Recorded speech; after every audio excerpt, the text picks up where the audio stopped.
of July 2021. I am Rob Brown. He is the great one, Lonzo, a.k.a. hashtag Dad Kicks, Colonel Grudge, the Alpha, the Omega of ESPN Upstate, the conductor of the Symphony of Sound, the pinnacle of professionalism. Lonzo's in the house as well. What up, Zoe? Today, I'm Batman. Zoe's in costume. He's in theme. Not in costume. He's wearing a Batman shirt because he's an adult. Well, here's the thing. If you are Batman, you're always Batman. Just sometimes you have to wear a mask to fit into Bruce Wayne society. costume. Yeah. There we go. Busy day on the show today. A lot of things that we have to get into today. We've got some breaking news regarding the Olympics. We're going to tell you about that as we are, 15 days away from the opening ceremony. 2 weeks from tomorrow. I love you tomorrow. We will be underway with the Olympics. National Hockey League, your Stanley Cup championship was awarded last night. The Tampa Bay Lightning, for the second time in as many years, will hoist the Stanley Cup as they parade around Tampa Bay. We're gonna talk about it for a little while. How did they end up pulling off and going back? We got NBA Finals, game number 2. Breakdown of that game. What do I expect? As well as the stars I expect to show up and perform tonight.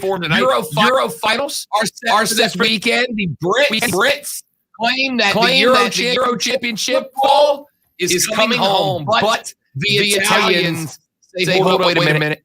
We got a monster match on Sunday evening, between Italy and England for the Euro Championship. We'll break that game down.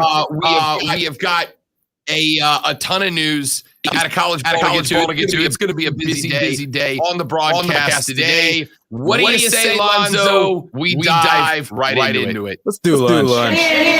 This is a very nutritious lunch. All the food groups are represented. What in the wide world of sports is going on here?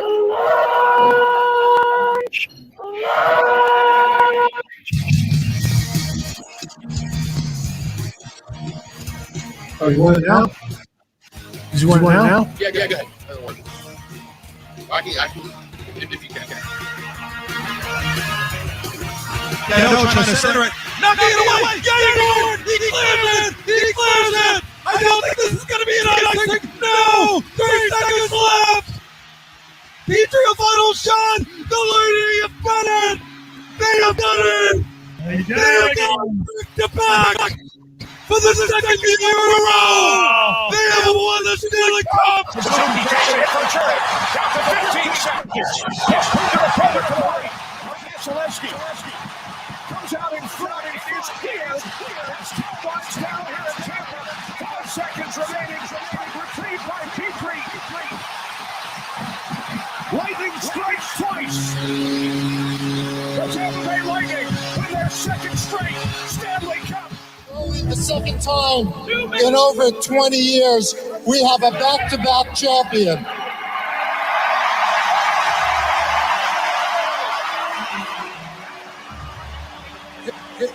It requires a great organization, starting with Jeff Vinik in Breesma, John Cooper, and these incredible players who had to sacrifice and work harder under the most difficult circumstances, not just this season, but last season. This is an incredible accomplishment.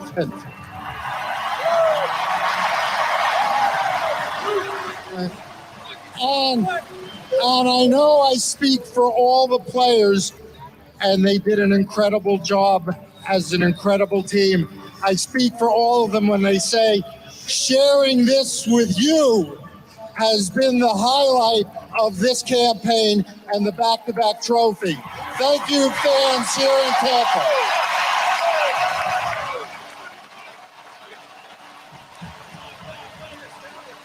Captain Steven Stamkos, it is my honor to present you with the Stanley Cup. We have Nikita Kucherov. Media, please raise your hand if you have a question. We'll start with Joe Smith, The Athletic. Joe, let's hear it. Just how would you describe your congratulations? How would you describe your emotions right now after doing what you guys did? I don't know what to say. It's back to back, and I couldn't sleep for 3 nights. And to be able to win this game is huge. Wesley was outstanding. MVP. I was telling him every day, Wesley, you're MVP. You're the best player. And then they gave it to whatever the guy in Vegas, the Vezina. And then last year they gave Vezina to somebody else. Number one bull. Wesley took both cups. He took MVP, and I was keep telling him he's MVP. He's the guy that he's the best. He was on his head today, and he gets in the game. And another shout out by him, remarkable. Can't even tell more.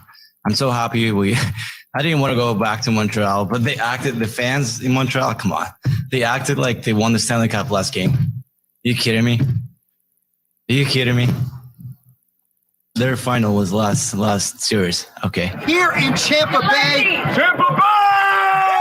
What's up, Tampa Bay? People are clear fun, my man. What do these back-to-back championships mean for Tampa Bay? Everything, man. We didn't get to do it in front of the home fans last year, so we're like, hey, we'll just do it again. And guess what? Tampa Bay Bucks, we're gonna do it again too. We're just gonna repeat it all over this place, man. And the Rays are gonna follow it up. This is literal Tampa Bay. Can't do nothing about it. Just join the crew, bro. Let's go!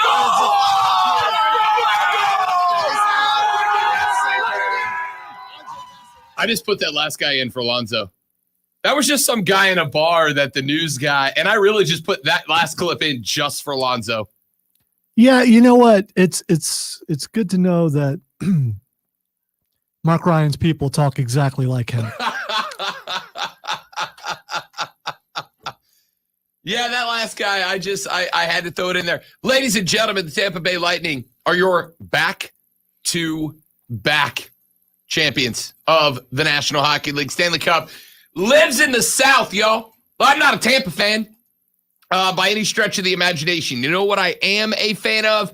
I am a fan of hockey in the South. I am a fan of the growth of the game. I'm a fan of getting new fans on board, and nothing gets new folks on board faster than trophies do. Nothing at all gets people involved faster than trophies do.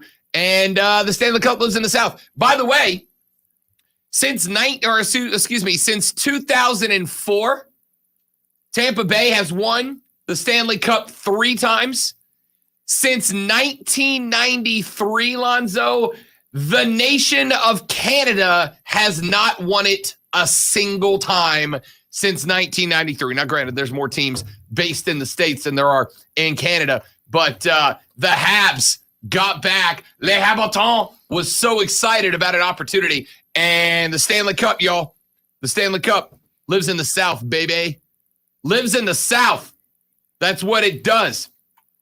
Nikita Kucherov, you heard him there in the middle. He said, look, the Montreal fans were acting like they had won the cup after beating us once in Game 4. Their finals were the last round to make it. This was ours.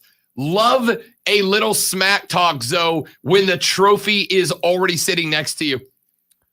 Shout out to them. Congratulations to them. I turned it on right as the single goal was scored. Yeah, one goal makes the difference. Yeah. Did you stick around for the end? So I had it on. So no is the answer. No, I had it on. Oh, okay. I had it on. I would look at it, and I would look at, as we've talked about, you and I watch multiple screens. So I had it on. And anytime that they would get close to the net, I would pay attention. Yeah. So, but no, it was cool. It was cool to see a win. Cool to keep Canada away from it again. It's worth it for that, even though, that guy in the afternoon is going to be celebrating like crazy. Oh, Canada, your sport belongs to us. I was disappointed that, only one singer sang "Oh Canada," and yeah. I mean, come on, you couldn't afford somebody else. They couldn't get somebody from Canada to come down here to actually sing their national anthem. I don't know. Yeah, the Canadians, the Les Habitants, a little disappointed as the Stanley Cup, Lord Stanley Cup, once again resides in the South. Look, man, the sport's growing in the South. The sport is growing in the South. Hockey's catching on, and you love to see it. Item number 2 on the lunch breakdown. The Olympics are now back to having no spectators. That was announced yesterday. The plans initially called for no spectators. Then the Olympics decided, okay, with Japan's permission, we are going to do 50% occupancy in all arenas up to a final capacity of 10,000. We will do 50% up to a final capacity, total capacity of 10,000 people. Now, as Tokyo is set to announce another state of emergency, this one that will carry over until at least the beginning of the Olympics and likely through the Olympics. Now we have gone back to no fans at all. There will be no fans in attendance at the Olympics. And so, ladies and gentlemen, we will have the most interesting Olympics of all time as the athletes will be doing it without fans. You know, it was when we had last year during the time when sports was dead, it was, I don't know, man. It was just weird. It was weird to see the NBA finals with no fans. It was weird to see baseball teams playing without fans in attendance. You know, the Olympics are a sport that a lot of the fun is the pageantry, right? Opening ceremonies with no fans, if they even do the Parade of Nations and all that, is not going to have the same feel. It's always fun when you see a little nation win, you know, one of the 1 or 2 medals that they might win over the course of the Olympics, for the camera to turn and find the group of fans that traveled from that country losing their mind. It's always fun when you get to the end of the soccer tournaments and you see a couple of mega powers facing off to see the flags and the fans with the face paint and the Kate flags and all that. All of that stuff is fun, and we get none of it this year. I do have a question. I don't know if you know the answer to this. So no fans, but can other athletes watch an event? That's a great question. I don't know. Because one of the other cool thing about the Olympics is seeing, you know, like the basketball team go to watch somebody else, the track or you know, all that kind of stuff. So if athletes can watch events, then there will be fans in the stands. It's not the same, sure, but at least it won't be completely empty if they're allowed. They have to be screened and everything and all that kind of stuff to get in to compete anyway. I'm guessing they're going to allow them to watch. Yeah, and assuming the Olympic Village is contained, right? Assuming it's contained and people can't come in and out, I would think there's a chance. I mean, I think it'd be kind of cool, so if the women's soccer team makes it to the gold medal match, to have the American contingent of athletes that aren't competing that day in the stands cheering for the women's soccer team, and vice versa. It'd be cool for, you know, the skateboarding competition to turn and see Rapinoe and Alex Morgan sitting on the sideline cheering for the skateboard ladies and gents. I think it'd be cool. And at least it will lend some level of cool to keep an eye on. I'm going to be the optimist and believe that that's what's going to happen. So at least from a filming standpoint and from a fans, I mean, that would help the athletes out a great deal, and it will look better on camera because we've seen what it looked like, you know, when basketball arenas and football and those sports had nothing in them. At least you would get a little bit of energy in there, having the athletes in there watching, and also be able to find out, you know, what country our country might root for if they don't have anybody, you know, in a certain event. Sure. It will be. It'll be intriguing to see how that plays out. It is the reason why is obviously the pandemic still. The present state of emergency ends Sunday. A new one will go into place immediately. Tokyo reported 896 new cases on Thursday, up from 673 a week earlier. It is the 19th consecutive day that cases have topped the mark set 7 days prior. New cases on Wednesday hit 920, the highest total since 1010 were reported on May 13th. The no-fan atmosphere will include the opening ceremony, which is traditionally the most watched event during the Olympics. And Yukio Dano is the head of the Constitutional Democratic Party of Japan, the largest opposition party to the current power party, the LDP. Yukio Dano said, quote, "It's not too late. Cancel or postpone it." I don't know that postponing is an option because of the regiment that these athletes go through in order to be prepared for the opening ceremonies, in order to be prepared for the beginning of competition. I think it'd be a lot to ask of them. Hey, we're going to put you off for 6 months or another year, especially knowing that closes the cycle to just 2 years till the next Summer Olympics. That being said, I'm kind of back. A week ago, we were talking about the premise of potentially canceling, and I had reached a point where I was like, I think it's too late in the game to cancel. I think it is too late in the game to cancel. Then my confidence kind of swung to, this is definitely going to happen, and it's going to go just fine. And now I'm kind of thinking, man, state of emergency, cases on the rise for 19 consecutive days. I don't know. I could see the people of Japan as a whole going, no, we don't want it. We don't want it. We don't want it. We're not going to do it. We're not going to host it. And could you imagine the reaction if they cancel this thing 13 days? Yeah, 15 days. Math is hard. 15 days before we start.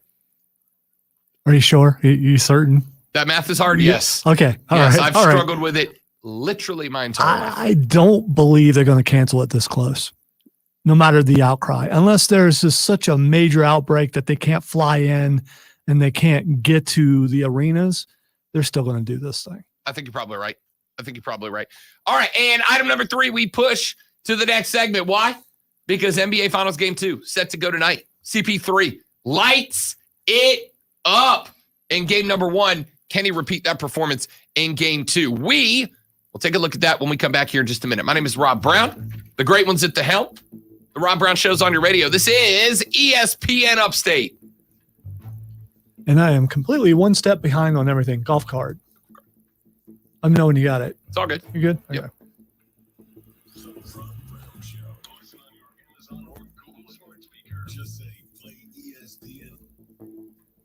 The 2021 Upstate Golf Card is on sale for you right now. 9 courses around the Upstate. Not of the most beautiful and prestigious courses around the Upstate. Ladies and gentlemen, the 2021 Golf Card is the best deal in golf. It's the best deal in golf. You're going to get for $99 a round of golf at those 9 courses. You are going to get to play them at your whim whenever you want to. Pick up 2.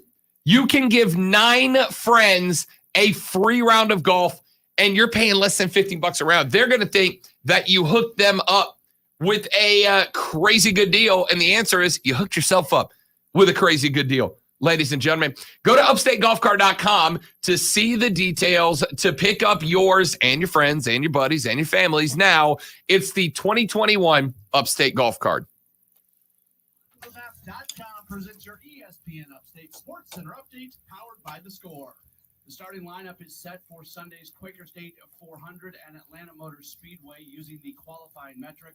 Chase Elliott is going to start from the pole. Kyle Busch will join him in the front row. Denny Hamlin and Christopher Bell in row 2. Martin Truex Jr. and Kyle Larson in row 3. Tyler Reddick and Kurt Busch in row 4. Ross Chastain and Joey Logano in row number 5. The NASCAR weekend will begin in Knoxville, Iowa, coming up on Friday night with the Corn Belt 150 presented by Premier Chevy Dealers. That's the Truck Series, and then the Xfinity Series and the Cup Series, and they're each running in Atlanta on Saturday and Sunday, respectively. Download the Score app today, lightning fast sports alerts, so you never miss a thing. It's why the Score app is one of North America's most popular sports apps. With your ESPN Upstate Sports Center update, I'm Matt Pauley.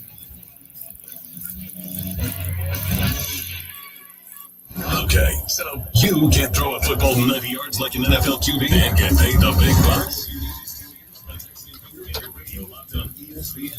And you can score a grand every hour.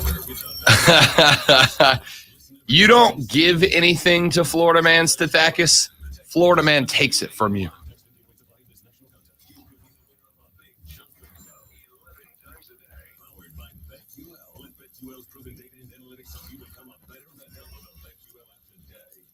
Hey, it's ESPN Upstate's Mark Ryan. Join me at Ingles Markets this and every Thursday from 3 to 7 with a special live edition of Offsides with Mark Ryan. This Thursday will be at 2150 East Main Street in Duncan. Brought to you by Ingles Markets on ESPN Upstate. There's nothing worse than coming home from a hot day to find out that your AC unit isn't working. When this happens, you need an HVAC company you can trust. A company like Priority Heating and Air. Their HVAC specialists will give your system a thorough checkup. And if you need a new unit, Priority Heating and Air is a proud distributor of the Coleman line of HVAC systems. So keep your family or business cool this summer and give Priority Heating and Air a call today at 591-1847 or find them online at PriorityHeatingandAirHVAC.com.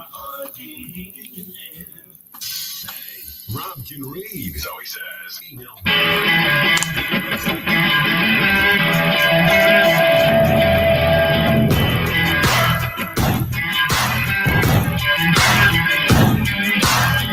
Game 2 NBA Finals set to go this evening. Chris Paul and his Phoenix Suns taking on Giannis Antetokounmpo and his Milwaukee Bucks.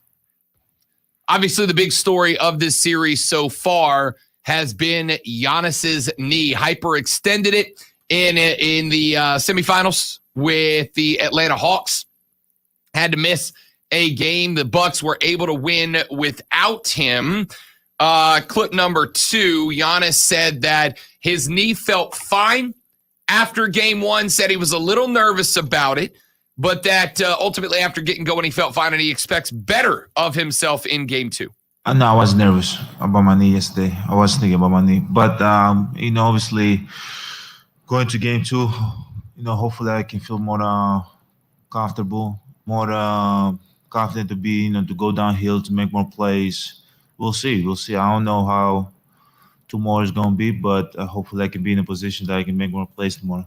How do we evaluate how good you were last night and what we can expect in game 2? I can't predict the future. But no, I felt good. I was out there, so I felt good. Tried to, help my team in any way possible. But going to game 2, can't predict the future. Hopefully we can put ourselves in a position to win. Giannis says, I feel good, I feel fine, and I expect better out of myself in game 2. So I got to tell you, I believe him.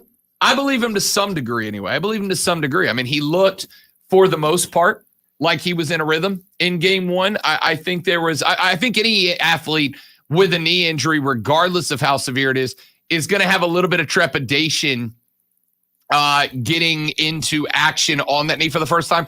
But Giannis looked like he got into the flow of the game. He looked like he got comfortable with the flow of the game. I expect him to be Giannis Antetokounmpo tonight. Yeah, knee problems affect just about everything you do, especially as a basketball player. You got to be mobile, you got to be able to shift, and all the things that they do. He looked tentative, and you should be if the injury is as bad as it was. But I don't know. I mean, do you expect him to come out and say, you know what, the knee's pretty bad, and I don't see how I was able to make it on the court. It's just an amazing thing that, that I was able to do that. I'd like to thank the doctors for the shots they put in my knee so I didn't feel it until it wore off. And tomorrow, I may not even be able to walk. So I can't predict the future, but tomorrow, I may not be able to walk. Yeah, I don't expect Giannis to say. Yeah, he's a positive. He's a positive guy. I like that. Instead of he's not going to make an excuse for playing poorly, even if the injury is worse than probably what we're being told. Yeah, I don't expect Giannis to say I'm busted. But, again, I watched him game 1. I think he was a little nervous, a little hesitant up front before he got his knee underneath him.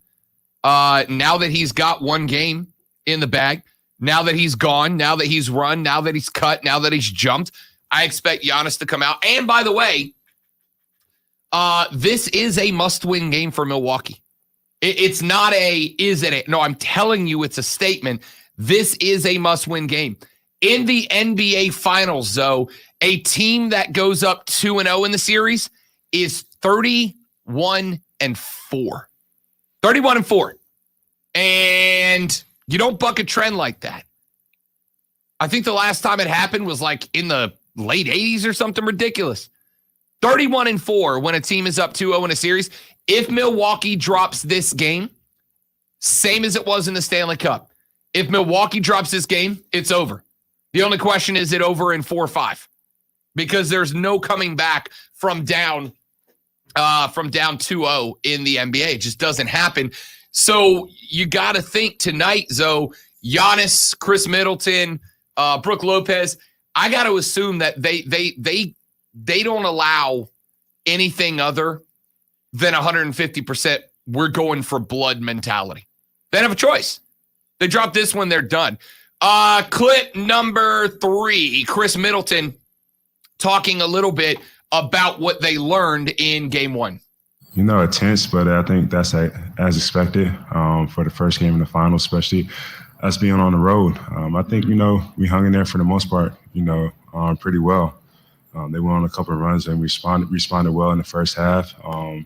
Second half, Chris Paul, got into his rhythm and, was able to extend the lead for them. We weren't really able to catch up after that. But, all in all, I think it was a great test for us in the first game.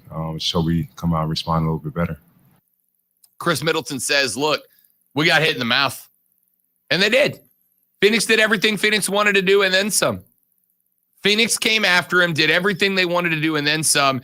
And now Middleton and the boys got to figure out how to respond to that. Look, Milwaukee's a good team. You're not in the NBA Finals if you're not a good team. But I don't know that they're just not as deep, right? They're not as deep as the Suns. And that's not a shot. The Bucks are as deep as the majority of the good teams in the league.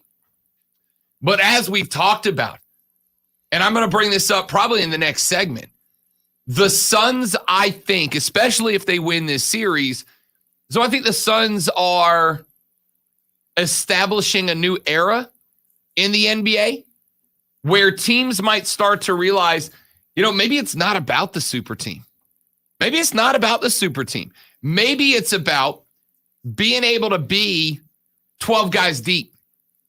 I think in game 1, there were 18, maybe 19 players between both teams that saw action. That doesn't happen in NBA games, but it did in that series. So you said this a couple of times, and so how many years in a row does this have to happen until we get to the point where the superstars decide to not try to get together, when do we stop seeing movement to the point of what we've seen in the past? I kind of hope it's a trend, because then maybe, someone who establishes themselves as a star on a team actually stays on the team. That would be kind of cool. And then we haven't seen that in a very long time. I think it's got to happen at least one more, right? If the Suns or Bucks, either way, but if the Suns specifically, if the Suns or Bucks, if the Suns specifically win it this year, and then next year the Nets win it, then that's dead. This era was a 1-year anomaly. Well, I know there are some people who have said that the reason why Phoenix is there is because AD got hurt. Sure. And Kawhi. But that injuries are part of the game every year, no matter what sport it is.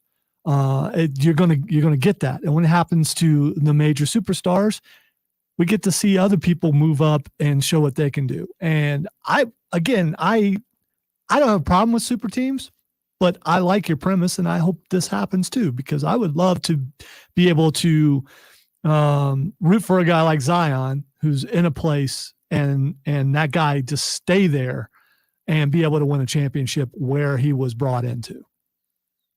The premise of taking a guy like a Giannis or Devin Booker, if you want to go younger, taking a guy like that and building a team around him that is also deep in case he goes down, right? Because I heard the argument too. If AD's healthy, the Lakers beat the Suns. If Kawhi is healthy, the Clippers beat the Suns. And let's, for the sake of discussion, say, Zoe, that those are true. Let's say that if AD was healthy, the Lakers beat the Suns. If Kawhi's healthy, the Lakers beat the Suns. What that says to me is twofold. Number one, look, I hate when I hear coaches say, next man up. If you lose Anthony Davis, it's next man up. You lose Kawhi, it's next. No. Okay? If you have a $100 bill and you lose it, you can't pull out a $50 bill and assume that it has the same capability. It doesn't. AD is AD, Kawhi is Kawhi, and the guy that is their backup is not as good as them, and your team will be not as good without them. But if you have a Giannis go down, Giannis went down in the last series with a hyperextended knee. What did the Bucks do in the next game, Zoe? They won without him. They won without him. They won without him.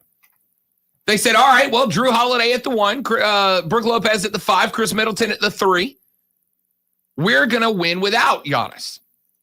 And yes, they are not as good of a team without Giannis, but they were able to go up against an Atlanta team with Trae Young back and win that game. So if you are LA and you've built a team that can't win a game because one guy is down, if you're the LA Clippers and you built a team that is so invested in Kawhi that you can't win a series when one guy goes down. Now, granted, maybe it's a little different for a three-man super team like the Nets. Kyrie goes down, KD and James can hold it. James goes down, Kyrie and KD can hold it. Kyrie goes down, KD and James can hold it. But what happened this year to the Brooklyn Nets? 2 guys went down. And they couldn't get it done either. As a three-man supergroup, they couldn't get it done. So if I'm a GM in the NBA right now, I'm looking at the fact that the supergroups, the Clips, the Lakers, the Nets, they all got bounced. And the 2 teams that made it to the NBA Finals have a superstar. It's Devin Booker. It's Giannis Antetokounmpo. They have a veteran point guard, Chris Paul, Drew Holiday. They have a big man at the 5 spot who might be a little disrespected, but is tenacious, bulldogging it. Brook Lopez on one side, Ayton on the other. I'm looking at Chris Middleton and Jay Crowder as kind of utilitarian 3 guys. These 2 teams are very similarly built. And if I am an NBA GM, that's registering to me. That's registering to me. Go, wait a minute. Maybe I don't need a 3-man super group. Maybe I don't need a 3-man super band. Maybe I go get myself a superstar, and then I build a roster that is a rotation deep behind him. So that if Giannis goes down, I still got talented vets around that are too deep, so I'm not going to lose ground. If Anthony Davis goes down, if Kawhi Leonard goes down, hell, CP3 was out for almost an entire series. What'd they do? Pulled up the next guy, trusted they had the depth to fill that role, and won without him. It's phenomenal. It's phenomenal. And I am very hopeful that we are ushering in, and yes, there is a part of me that's saying this as a New Orleans Pelicans fan with Zion there. I'm hoping David Griffin, the guy who builds the roster in New Orleans, I hope he's looking at this and going, all right, we're going to take Zion, who's our superstar, and we're going to build an 8-man deep roster around him that complements him, as opposed to let's go get, another, we can't build a superstar roster, a super team, so we're done. I hope every small market team, San Antonio, Dallas, I hope they're looking at these 2 teams, Lonzo, because there is a model here, and I will to tack on to how you open this segment. It needs to happen again next year for this to be something that GMs start to bite on. But if it does, then the super team era of the NBA might be on its way out the door, and I'd be thrilled about it. I get that you'd be thrilled, but does that help or hurt the game as far from a marketing standpoint? Because you don't have, come out and see these 3 big stars. You've got, come out and see the team. How does that add up as far as revenue goes, as far as getting butts in the seats? Yeah, see, I think there's this thing that's happened over the years where people, when we say market the game, right? How do you market the game? People assume that means how do you put butts in seats? That's not where the majority of the NBA's money comes from. It comes from TV rights. Yeah, there's a lot of people who are going to tune in to watch KD, Kyrie, and James Harden in Brooklyn. And a lot of them to watch them lose specifically. If you look at the promos for football or for basketball, they always put someone up front. And if a major star gets hurt and the other team has a star, they get the majority of that promo for that 30 seconds. Come out and see, LeBron and AD go against whatever team that has no star on it. Sure. And it's just a team. And you see the logo or you see a quick look of a couple guys on the court. You have no idea who they are. So from a marketing standpoint, they're going to put the stars out front. I'm just curious if that hurts the game, especially in NBA where players are the thing. It's a fair question. It is. I mean, are you more or less inclined? Are you more or less inclined to watch Nets, Bucks if it's not KD, Kyrie, and James Harden? If it's one of those guys and a couple of mid-tier all-stars? Are you more inclined to watch? And I'll say this. I think this would bring some older fans back to the game, right? Guys who stopped watching after the Jordan era because it got too much about the players and not enough about playing basketball. I think you've got a good point, Zoe. I don't know how younger fans would respond, right? Because younger fans, let's be real. Even I say younger, I'm talking about my generation too. My generation has had it trained into them that the NBA is a superstars league. And then there's all these other guys that are there to play around the superstar. But here's the thing. Do you know what's said? And we've talked about this, I think 3 times this week. If I'm the San Antonio Spurs and I care about maximizing the profit of the Spurs, you know what the best way to do that is? Grab you a Larry O'Brien or 3. Grab you a title or 3. And that's what I'm doing, man. That's what I'm doing. I know that getting some playoff dubs, getting some titles is going to be the best way to sell those tickets. Best way to get my team. Because here's the thing. While it's great to have your superstar get those commercials, while it's great to have your team get the commercials on the NBA net, you know a guaranteed way to get yourself on the commercials on the NBA net? Be the defending champions. Joe says on the Facebook stream, this is the model San Antonio used their entire run. 1 superstar, Tim Duncan. 2 stars, Parker Ginobili. And a deep roster. Bingo, Joe. Blows my mind that more GMs don't see that. Quick break. Back after this. Your thoughts are welcome. 844-GSP-ESPN. Ingles Market text lines open at 71307. The Rob Brown Show rolls on. It's ESPN Upstate.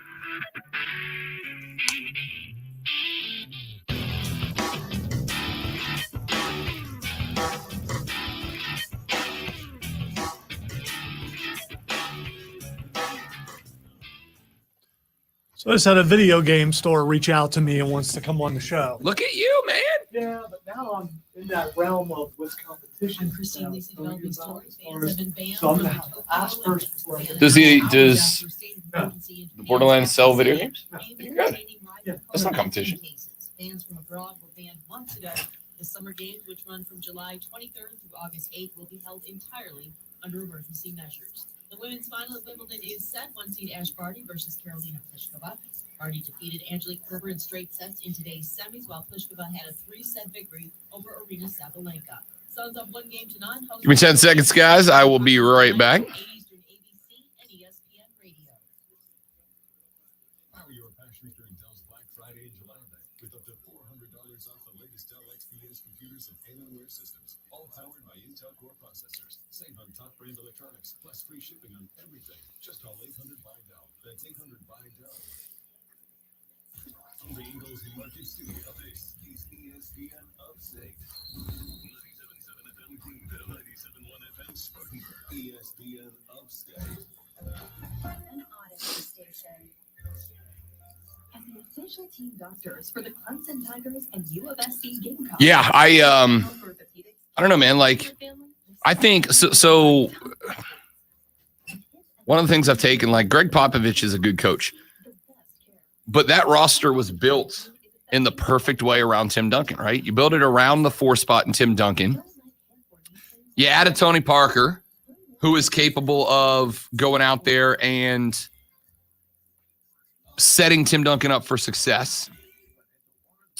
You create a situation where guys like Ginobili can spread out the court, fill it in, be there when Duncan can't get the ball in the basket. It was a perfect way to build a roster. And I can't think of a team since then that has tried to replicate it.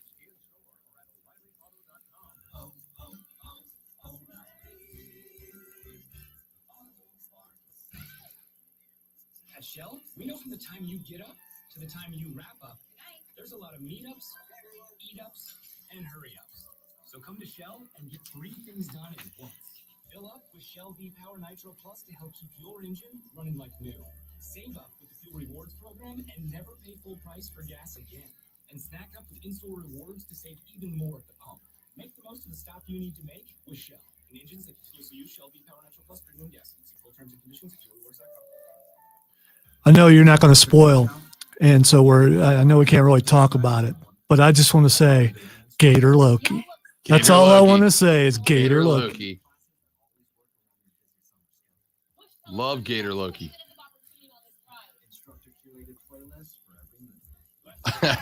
And why is there an alligator? Nothing like working out from home. Visit onepeloton.com to learn more. How do you keep a workout fresh every day? By getting everything from endurance rides to restorative yoga, all right at home. The Peloton bike. Nothing like working out from home. Visit onepeloton.com to learn more. Opinions wanted.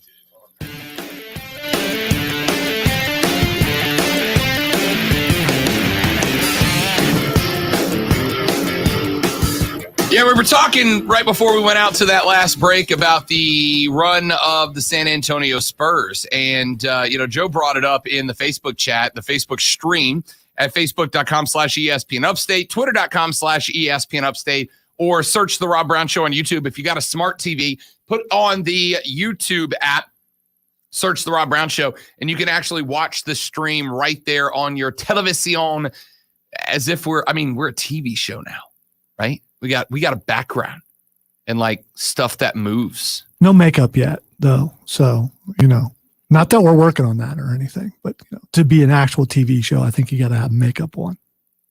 Sure. I'm good with that. If we want to look better, we look better. I'm not. You get me in all my large paleness. Put the pride aside, Zoe. Put the pride aside. We got to look good. Think we can get away with hiring a looks crew, like a grooming crew? Here's what we do: we get some up and coming, people, and tell them we're willing to let them experiment. We'll pay you an exposure. So we were talking about the run of the Spurs. Joe said that was the model. That model I talked about. Have a superstar that effectively is the guy that you build your team around. Have a superstar. And then work your way to building a roster around them. I think it's the right way to handle it. I don't want to try to discount this, but is David Robinson not a star? Or you? By the time Timmy D was there, but Robinson was on the decline. Yeah, but they were there together for a while, and I agree. After he left, was Spurs prime. Yeah, Spurs got better when Robinson left. Finally. But still, they did win a championship while he was there, if I recall. I think that I see what you're saying, and you're not wrong.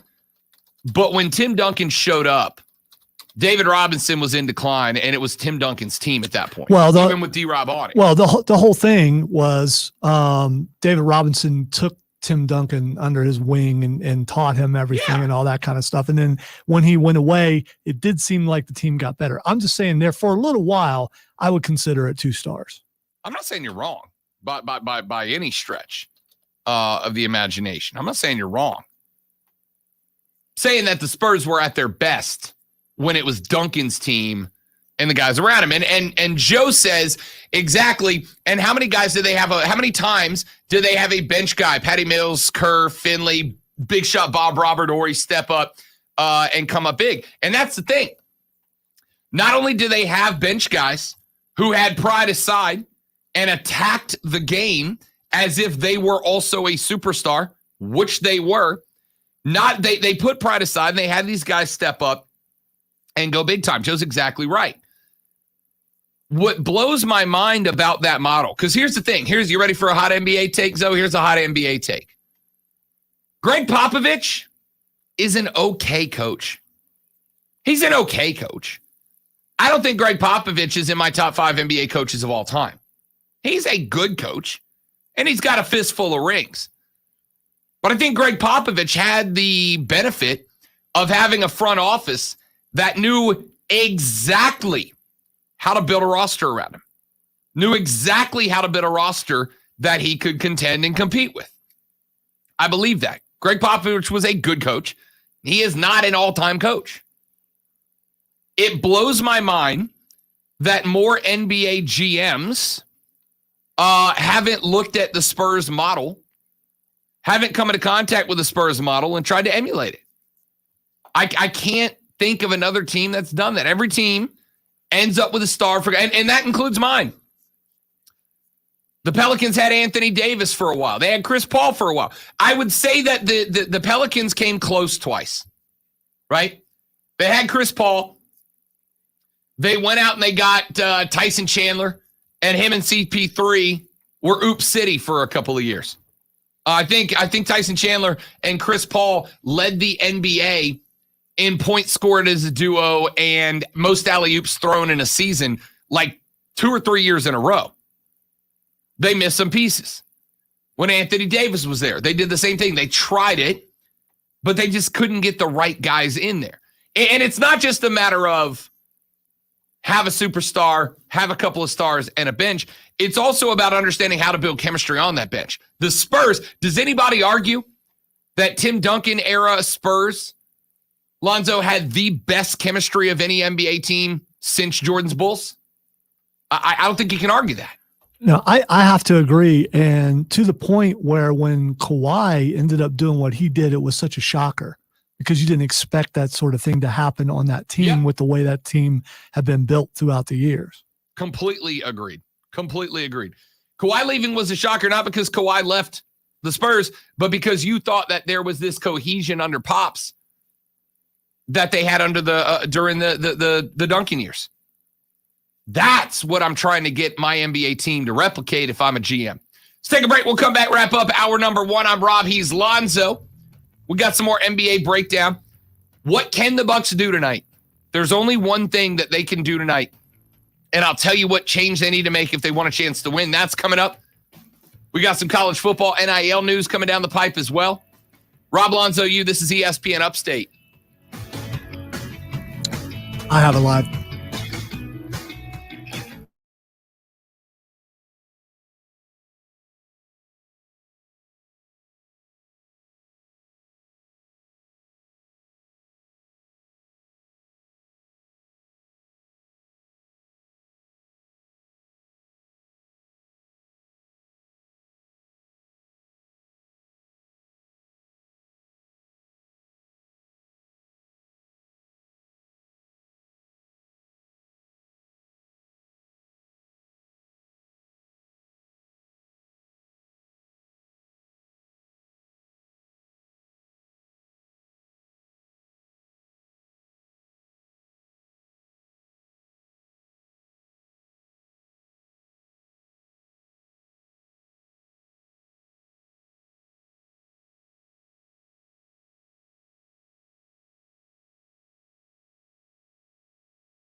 biologic therapies that can repair and restore damaged tissue. I'm talking about natural pain treatments now available, not just for pro athletes, but to people like you. At QC Kinetics, we're seeing patients every day who suffer from chronic joint pain, but who desperately wanted to avoid surgery. We're treating joint pain with biologic therapies, regenerative solutions with long-lasting results. Listen, it's all about getting your life back. Playing touch football with kids, walking upstairs pain-free, getting back on the job, and patients at QC Kinetics are raving about the results. QC Kinetics. Call to learn more about restorative treatments that can get you back in the game. Call QC Kinetics 864-448-3772. 2 area locations. QC Kinetics 864-448-3772. That's 864-448-3772. Small business owners know cutting costs without cutting quality is tough. How do you trim expenses without hurting your business? Easy. Get Spectrum Business. Call 888-489-2212. Switch to Spectrum Business and you can get the best internet and phone services for half of what you're paying today. Cutting costs can be easy when you get Spectrum Business. Just call 888-489-2212. Restrictions apply. Call for details. Golfers, the best Upstate deal on golf is back and on sale now. The 2021 Upstate Golf Card gets you a round of golf at 9 premier Upstate courses, and it's only $99. You'll spend more on a sleeve of balls than a round of golf. Grab your foursome and get your Upstate Golf Cards now. Play courses including Legacy Pines, The Rock, Carolina Springs, Links of Tryon, and more. Order at UpstateGolfCard.com. 9 rounds of golf for only $99. UpstateGolfCard.com. UpstateGolfCard.com. Hey, it's your Rise Guys, Matt Man and 9 is letting you about the best beer on the planet. Rise Guys P1 Filter. It's clean, refreshing taste. It's designed just for you. Be sure to ask for it by name wherever beer is sold. Visit RiseGuysP1Filter.com for details. For the ones who get going when the going gets tough, and the ones who know we're tougher together. For the Pathfinders breaking new ground, Grainger offers supplies and solutions for every industry, as well as fast access to experts and 24/7 customer support. Because we know you have people depending on you, so you can always depend on us. Call, click Grainger.com, or just stop by. Grainger, for the ones who get it done. But also you. The Pharaoh fast forwards his favorite foreign film. Powder donut. Okay, what's my line? The only line I see here on the script is get options based on your budget with the name and price tool from Progressive. Oh man, it's a tongue twister, huh? I'm sorry, I'm gonna need a few more minutes. Bulbous Walrus, the Bulbous Walrus. The Name Your Price tool, only from Progressive. The owl ran afoul of the comatose coxswain. Progressive Casualty Insurance Company and affiliates. Price and coverage match limited by state law. This report is sponsored by Napa Auto Parts. Whether it's offering curbside or next day delivery for online orders on over 160,000 parts or getting involved in their local communities, when it comes to serving you, Napa's motor never quits. That's Napa know-how. Text us anytime at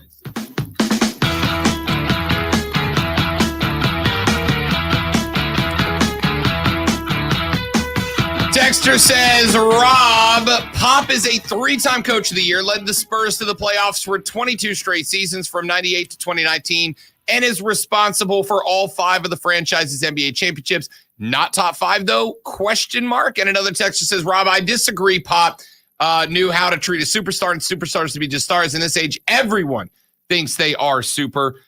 Look, man, some players are superstars. Every player who makes it to the NBA is in the top 1% of players worldwide. Of course they have an ego. Why wouldn't they?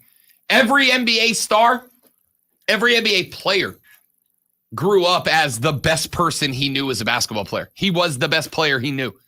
Unless he was in college with another NBA star, he was the best player he knew. Every one of them, right?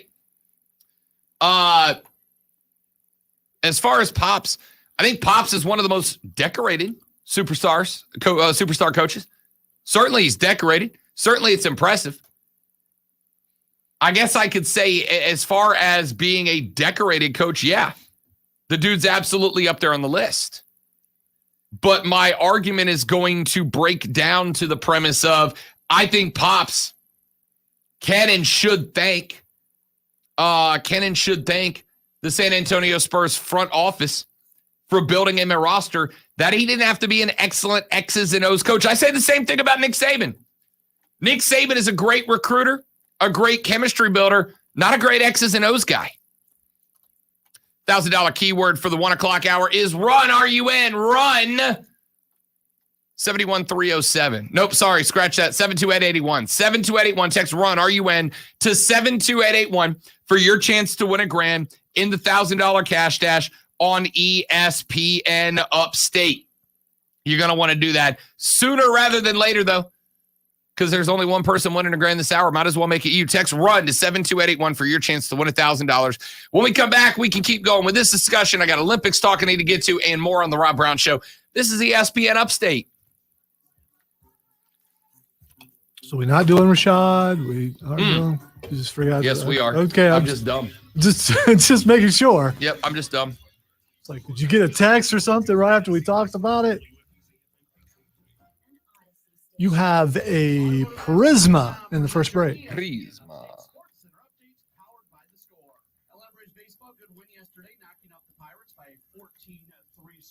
Abraham Almonte, he has the go-ahead two-run single in the sixth inning. He would add a two-run home run later in the game. Ronald Acuna Jr. hitting his 24th home run of the year. Drew Smiley picks up the win to go to 7-3, allowing 3 runs on 9 hits in 5 innings, 4 strikeouts, and 3 walks. Braves are off today. They are going to open up a 3-game weekend series in Miami going into the All-Star break coming up on Friday. Charlie Morton will make the start for the Braves. He is 7-3 with a 3.91 ERA. Download the Score app today. Lightning fast sports alerts so you never miss a thing. It's why the Score app is one of North America's most popular sports apps.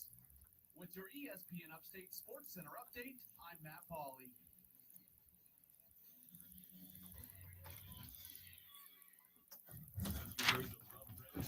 You want to say greatest of all time so far? That's fine. You can do that. Tom Brady is the greatest of all time. So far. That's fine. I'll agree with that. If you say so far, people get offended and get angry because they want you to know. No. You don't understand. This is the greatest of all time. He may be the greatest of your lifetime. That doesn't make him the greatest of all time. I'm fine with that.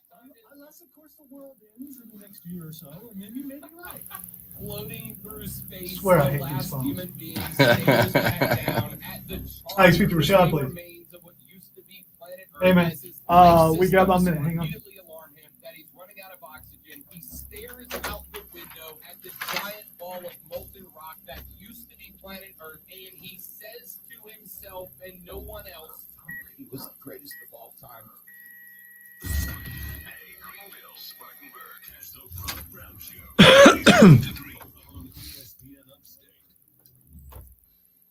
Okay, so you can throw a football 90 yards like an NFL QB and get paid the big bucks. You need this 2 years by texting you and your radio locked on ESPN Upstate, and you can score a grand every hour with $1,000.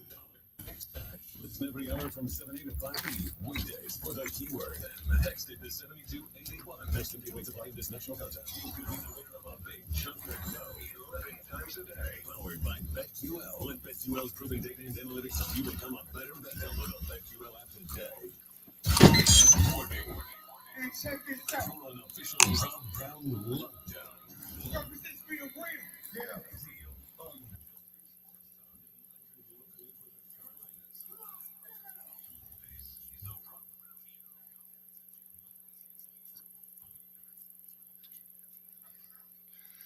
Hour number 2 of the Rob Brown Show gets going right now. This is ESPN Upstate. Rob, Lonzo, and you.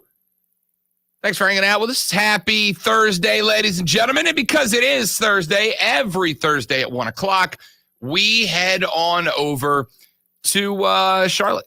Talk to our buddy Rashad Beard, host of the Panther Nation podcast, and talk a little football of the Panther variety with him. Shad, what's up, fella?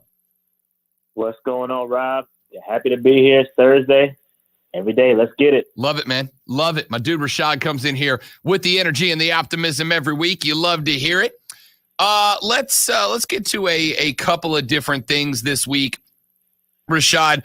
Want to start, we've been talking obviously a lot about the offensive line, right? And we got Brady Christensen, who's been working out as the right tackle. Asked you about that.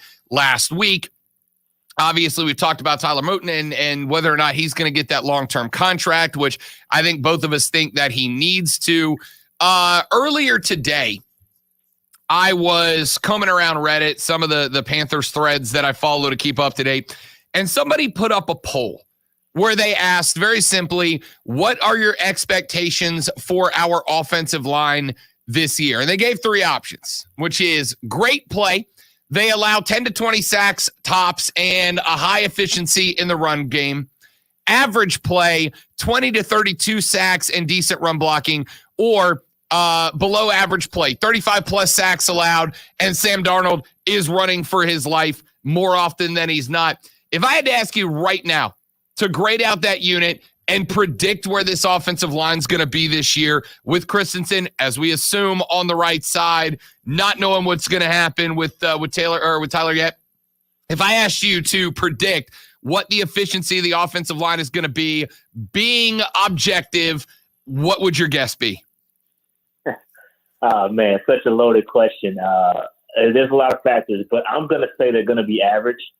I would hope that we get to the great level, but I think they're going to be average simply because the scheme, right? I think we're going to run the ball a lot, and I think Joe Brady's going to draw up passes to kind of hide the offensive line. Very similar to what happened when we had Cam Newton, and Cam Newton obviously was able to run the ball. Not saying that Sam Darnold's going to run the ball, but what I'm saying is that the scheme is going to help prevent some of those issues. I mean, even last year, offensive line was not good, but it was protected by getting rid of the ball quick. That's why we were not able to push the ball deep.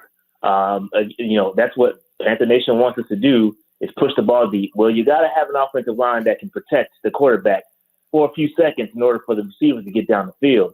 And I think that that's why you saw a lot of quick passes. And I think you'll see that again.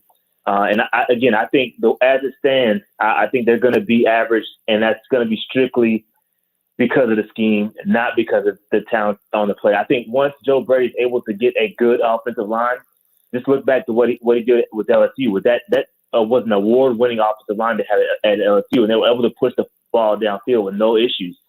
And I think that's where he wants to be. But until we get that offensive line intact and some above-average guys playing, I think you're going to see a lot of dink and dunk in a protected offensive line.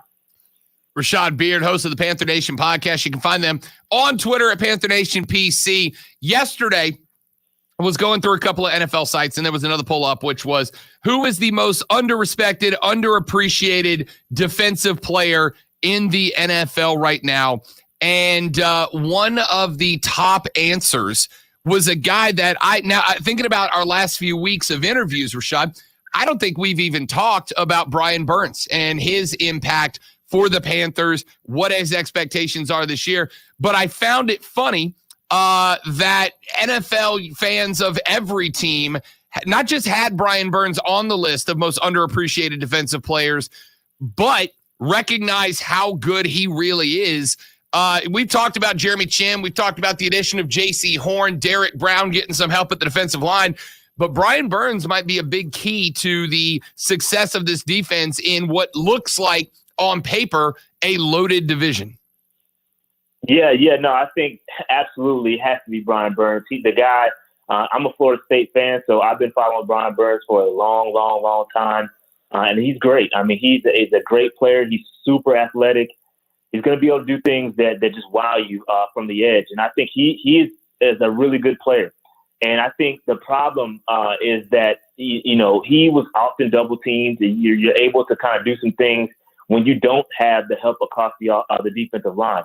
And now you're gonna see that change. Like you just said, having Jeremy Chinn back there, having J.C. Horn, a lockdown cornerback, is going to make the quarterback hold the ball a little bit longer.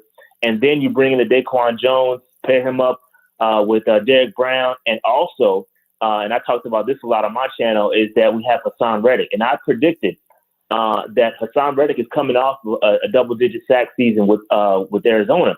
And I predicted that we are going to have two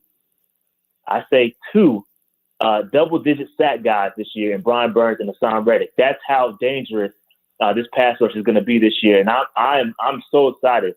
And again, I've always been As the free agency went along, as the draft went along, we continue to add this defense. It's young, it's exciting, it's very, very, very athletic, and we are going to be tough. It's going to be tough. If Phil Snow can put it together and get guys in the right places, I mean, even the depth guys that we have in Morgan Fox, and it's Yetur Gross-Matos. I mean, it's really, really impressive the talent on paper that we have. And again, like you said, it's underrated. All those guys are underrated guys. This is with Morgan Fox. He's super, super efficient with the Rams last year. Nobody talks about him. And Brian Burns, again, nobody talking about him throughout the league. So flying under the radar a little bit, I know that Panthers fans have high expectations for the defense. And I hope that, I hope they actually go out there and become a top 10 defense this year, because I think the talent's there. And I'm happy with what Phil Snow did at the back end of last year.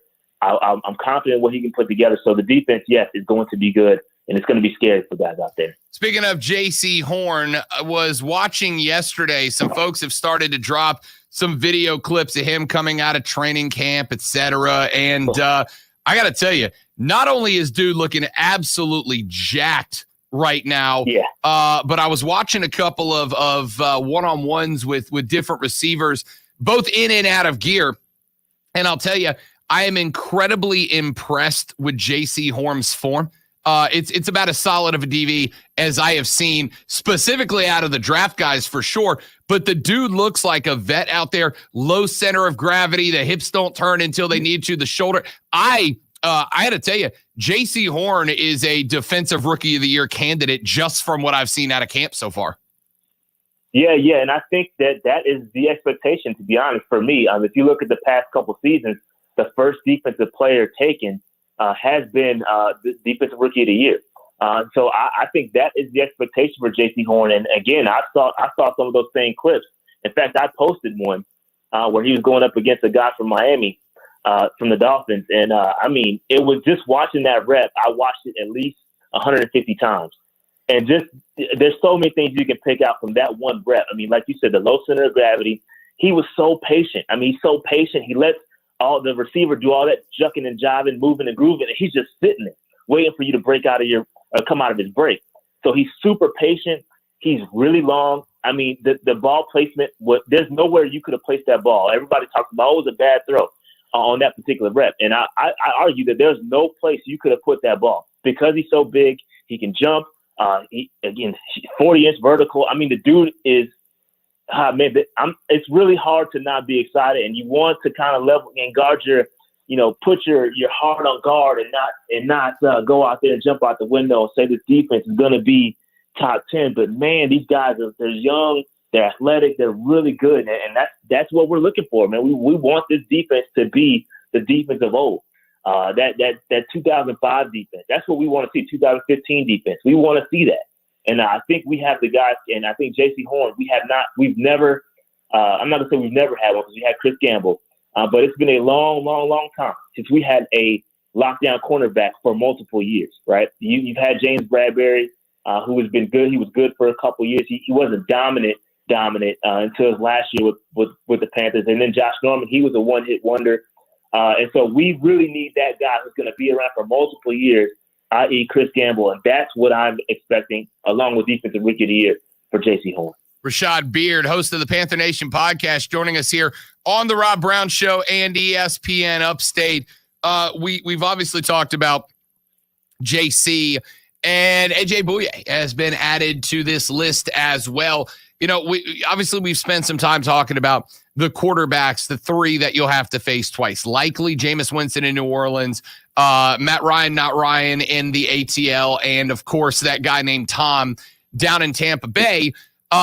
We have seen teams in this division really struggle at times in the defensive backfield, having to go up against these squads, including having Teddy B and Cam Newton the past few years in Carolina. But Bouye, I've watched them film on AJ, and him and JC next to each other back there in the back of this Carolina backfield. I got to tell you, man, I'm cautiously optimistic that Charlotte's going to be a tough place to throw the football because Boye looks like he's not just in great shape, but him and JC both kind of have similar abilities to allow guys like Mike Thomas to hit their slants but jump routes very quickly. I assume you got to be pretty damn optimistic about the defensive backfield for Carolina this year. Yeah, and you know what? It's tough, though, because, we have A.J. Bouye, and there's talk of him playing nickel, which I completely disagree with, man. He is an outside cornerback. I did a video and I did some research, and he's only played 4% of his snaps career-wise at nickel. And there's been talks about him moving inside, and I get it because we got Dante Jackson as well. Dante Jackson's a ball hawk. He wants to play outside. He's on a contract year, and so he wants that big outside cornerback money. I mean, we've seen some inside guys get paid, but the real money is at outside cornerback. That's where you hit the big hit the big bucks. And so I think they're gonna give Dante Jackson an opportunity, and he has 2 games because we remember AJ Bouye has to serve a 2-game suspension, and so he has 2 games to really solidify that outside cornerback, Dante Jackson, that is. And if he can do well, it speaks volumes to how good that secondary could be. I mean, the secondary has always been throughout history a problem for the Carolina Panthers. We've never had an elite backfield, and I think the talent is here, especially with J.C. Horn. We're missing one solid other safety, but even where we stand, like right now, this is probably one of the better on paper backfields we've had in a long time. And I think it's all on Phil Snow, right? It's all on Phil Snow on where he's going to put the chess pieces, because you can have all these names. You can have all these guys, but if you can't put them in the best places to see, then it's all for naught. And I think you have to find it. You have to find where Dante Jackson is best, where AJ is best, and obviously we know where JC is going to be best. But put them there and let them go out there and be great. And I think that's going to be the gift and the curse for Phil Snow. He's got to figure that out, and you can't just make guys happy, right? We've got to really put them where they can go out there and succeed. And play best. So I'm really excited. I'm excited to see. I'm excited about the secondary, excited about the names, but we got to find out where they play best, and that's going to be the problem or question mark for Phil Snow. Rashad Beard, host of the Panther Nation podcast, joins us every Thursday at 1 o'clock here on the Rob Brown Show and ESPN Upstate. Shah, they announced earlier this week we've got our dates for training camp now. We also know that practices will be open to the fans this year, so it is going to feel like a normal camp. I know this is less of a Carolina question, more of kind of an overall football question, but how do you think this team responds to having a more regular season? We know all 32 stadiums are going to be open to 100% occupancy this year. We know that training camps are going to have fans around. Preseason games are going to have fans. Chemistry-wise, do you think this team is going to be better off for having the Charlotte-based fans back in attendance at camp and at games? Yeah, I don't know. It's going to be interesting. It's interesting because, Matt Rule, that was last year was his first year coaching, right? So we didn't really get to see him like in those filled stadiums, the loud stadiums. We had issues getting play calls in and delay of game penalties. We had those issues last year with no fans. So it's going to be like year one all over again. He's got to figure out how to react when it comes to being in those loud stadiums, going down to New Orleans, being in that dome, and the noise is being overwhelming. We've got it. So it's going to be interesting to see how it's going to work out for the Panthers on the road. Now at home, I think that any team is going to benefit from being home. I think they're going to get that juice. Bank of America is a great stadium, a great football stadium, outdoors, and so I think they're going to enjoy themselves having some fans around. And I'm excited to get down there for training camp. I'll be down there several days. So I can't wait, and I'm excited. I'm glad things are opening back up. Hopefully we can keep this momentum going, and hopefully it won't be the Olympics, right? And they revert back to the old rules, but hopefully things keep going the way it is, and we'll be able to be at the stadiums. But I think Carolina will benefit, and we need to see how they react on the road. I think it's going to be a bit different, but we'll see what happens. My man, Rashad Beard joins us every Thursday at 1 o'clock to talk Panther football with us. You can find him on Twitter at Panther Nation PC. Make sure you subscribe to the Panther Nation podcast as well on YouTube. Shop, my man, great to talk to you, big dog. We will holler at you in a week, partner. Sounds good, man. Love it. Can't wait. Can't wait. That's Rashad Beard joining us here on the Rob Brown Show and ESPN Upstate. Quick break. When we come back, we talk a little Greenville Triumph football in our weekly Triumph segment. That's next on the Rob Brown Show. This is ESPN Upstate. You told me that.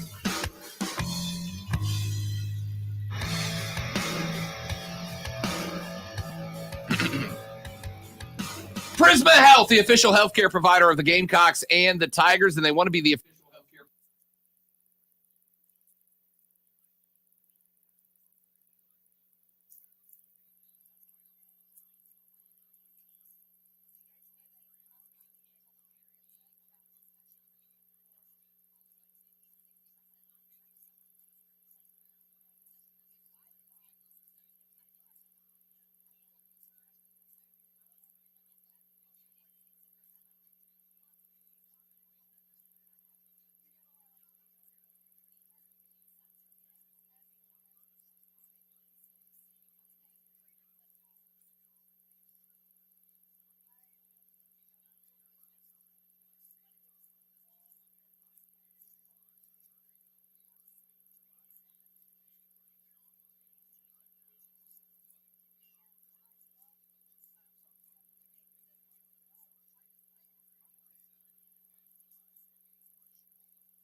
Yeah, I don't know where the people are, Keegan.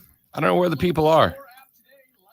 Wondering if maybe we're not showing up on the feed like we used to since we switched to the new computer for some reason. I don't know why that would be a thing, but I mean the numbers are there. We had I want to say we had 20 some odd people watching our first segment.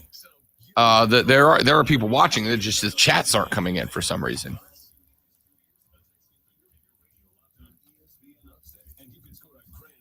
I'm sure it's my fault. I apologize. Will you stop it? I am supposed to be the self-loathing. No. I'm taking the burden. You know, that's what I'm doing. That's what these are for. That's what these are for. Shoulders were broad to carry the burden.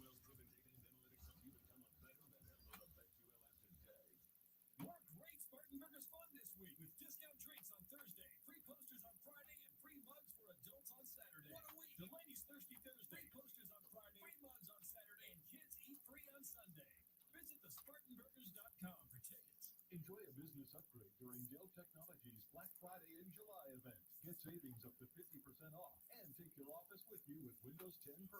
Plus, get special pricing on Dell servers and more, along with easy financing with Dell Financial Services. Call 877-ASK-DELL. Spring is in the air, and the Upstate Golf Cart is now on sale.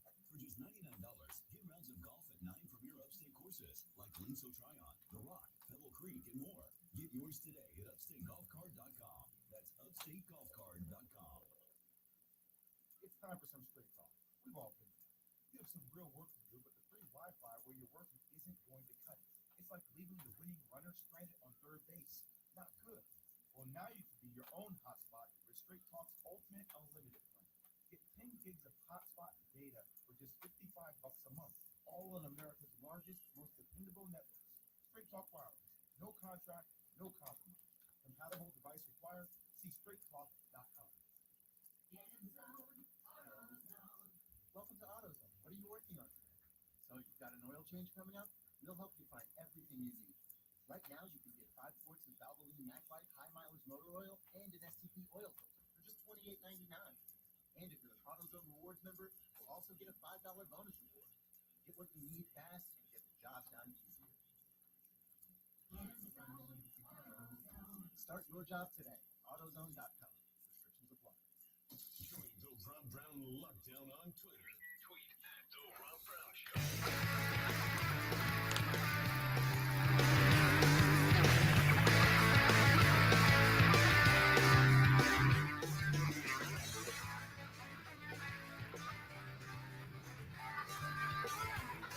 Rob Brown Show back on your radio. It is ESPN Upstate. I am Rob, Lonzo at the helm. Remember, Fight Club coming up here at 2:20 this afternoon, 2:20.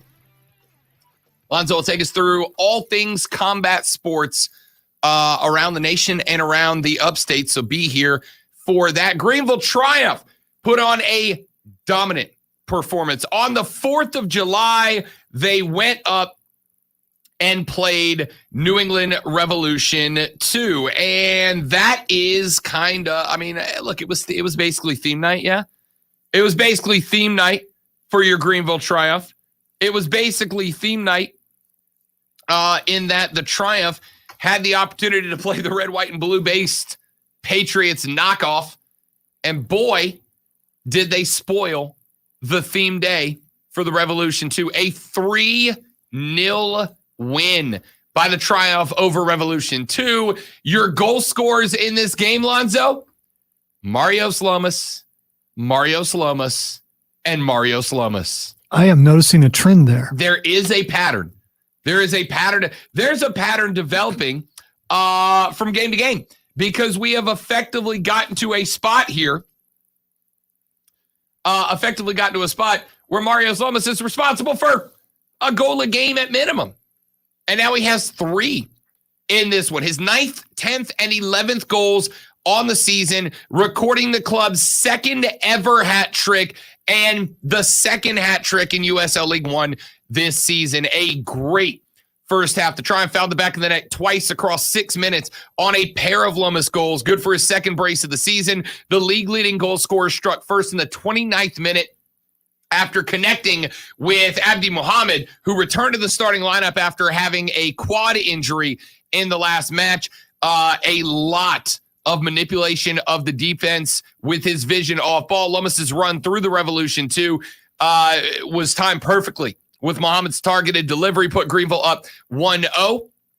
And the transition game, which we talked about last week with Brendan Fricke, right? He said one of the things that this team is working on, not improving, but focusing on and being more consistent doing. He said one of the things they were focusing on was the transition style of play, was getting the ball up the pitch, getting into comfortable spots, getting into spots where they were able to have better runs down the right and left-hand side and create opportunities, and they were able to do that. Opening minutes for Alex Morel looked really good, played up top alongside Lomas. He logged Greenville's first 3 shots in the 7th minute, barely missed a bending ball towards the back post, created an opportunity for Gavelanes in the 16th minute, just outside of the 6-yard box.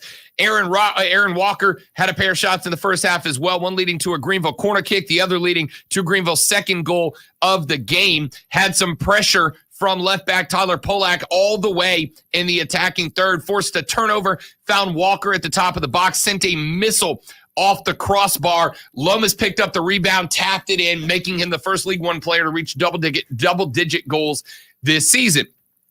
The second half strength continued into the first half strength continued in the second as well. Revolution struggled to find any sort of rhythm because every time there was any sort of pressure, Greenville created turnovers. Greenville was sending men into the box on transition, and New England was really never able to get any sort of momentum going. Patient with the ball were the Triumph, something that John Harkes has been preaching all season long. Did well to stay numbers up in the back.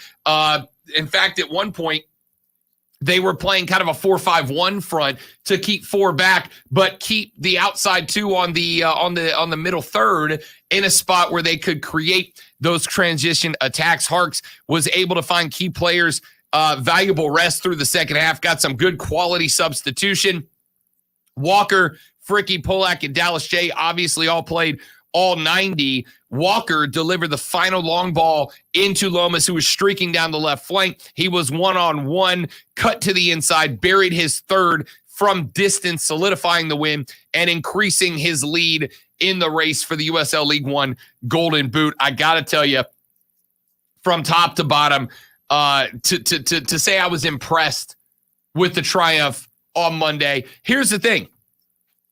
First 3 points since the middle of June. First 3-point game since the middle of June. They remain in second place in League One. There are a couple of games played away from having the same number as the teams around them at the top of the table. Now they're back Saturday.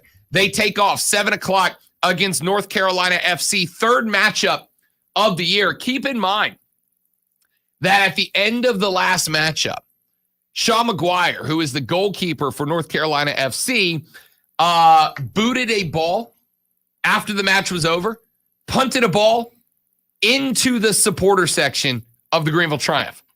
Just turned, got upset at the Triumph fans chanting at him, running smack at him, as supporter sections are wont to do in football. Was very much not pleased by that, was not pleased by it, and punted the ball directly into the supporter section of the Greenville Triumph. Well, he's back. I do not know if North Carolina FC will start him or play him in goal, but I do know that the supporter section is going to be rowdy on Saturday. And Greenville, here's the thing. Was talking to a Triumph fan who's a friend of mine a couple of days ago, and we were pointing out the fact that for a couple of weeks there, the Triumph looked a little sluggish. Not bad, just a little sluggish, a little out of rhythm compared to what we're used to over the past year and a half. And I've heard a couple of fans say that, and I think it needs to be. I do not know how. I do not know if it's possible to point out just how exhausting that 3-week schedule was for the Triumph, right? 5 games in 13 days. Got to go on the road for a couple of them for long trips. I don't know how to point out how exhausting that would have been for any football team. And Greenville had to fight their way through it. What'd they do? Came out the other side, got a week of rest, got back on a regular schedule, went to New England, and blew out the Revolution. Now, they get an opportunity against an upstart North Carolina SC team that believes that they are on par with the quality of the Triumph. Y'all, they're not. They're not. This is a must-have 3-point game for the Triumph, and I suspect that they will get it. Y'all come out. Come out. I'll be at the game Saturday night. Come up. Say hey. It's going to be a blast. Can't wait. Take a break. We'll come back here in just a minute from right now. Break down the Stanley Cup. Hey, we talk soccer. Why not follow it up with hockey, Lonzo? Seems like a good idea to me. The Rob Brown Show's on your radio. This is ESPN Upstate.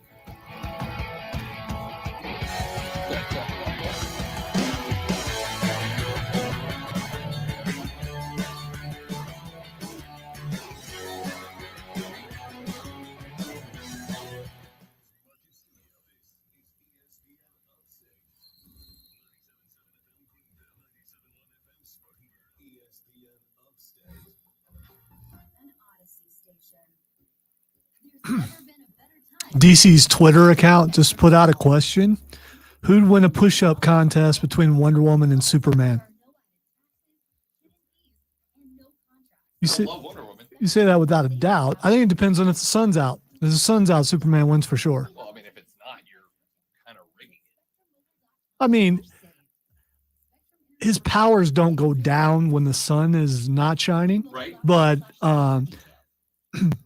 you've got your power up shining down on you the entire time that you're doing it. So, yeah, I mean, I think the fact if this were to happen, would they do the wimpy thing and just make it a tie? Yes. 100%. they would. But I think the fact that you immediately had to come up with specific conditions to make it fair shows you that Superman will win. No, I made up those conditions. Oh, okay. Yeah, that was that's me. what I'm saying. The fact Yeah. that you have to come up with conditions. Oh, I believe Superman will win. Yeah. And that's from a Wonder Woman fan. That's from a guy who wears a Wonder Woman shirt on stage when the band plays. And soap scum off the bathtub. It's like seriously magic. And my secret weapon for cleaning the kitchen, bathroom, doors and walls, and even keeping my sneakers clean. Yeah, I don't know if she's come back yet, but she's been a god for a while. So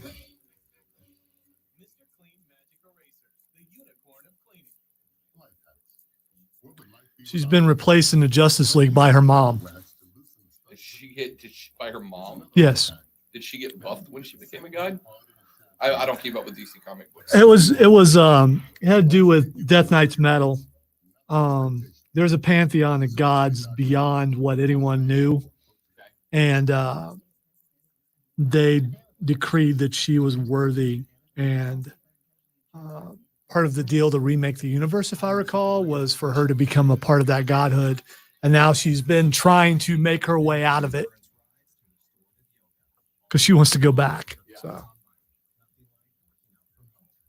kind of like when Batman disappeared in time for a while and Dick Grayson became Batman. They're just biding their time before they bring her back.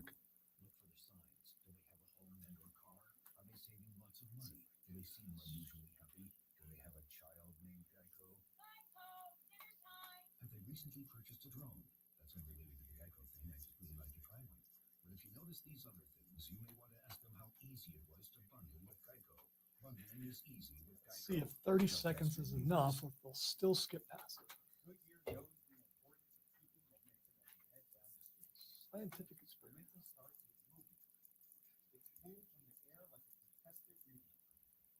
Momentum builds with steals and fast breaks, and is proven by deep threes as the shot clock expires. Momentum is how we change the game. Now it's time to discover where it can take us. The question that you asked Mark on the email earlier. Sometimes they have extra tickets and they will give those to the important people, which means you got a shot at it. Otherwise, the tickets are fairly expensive. I think, well, all right. To me, it's expensive. I think it was, I think it was like, well, you know, the financial situation I'm about to be in. So, but it's $50, I think, was last time.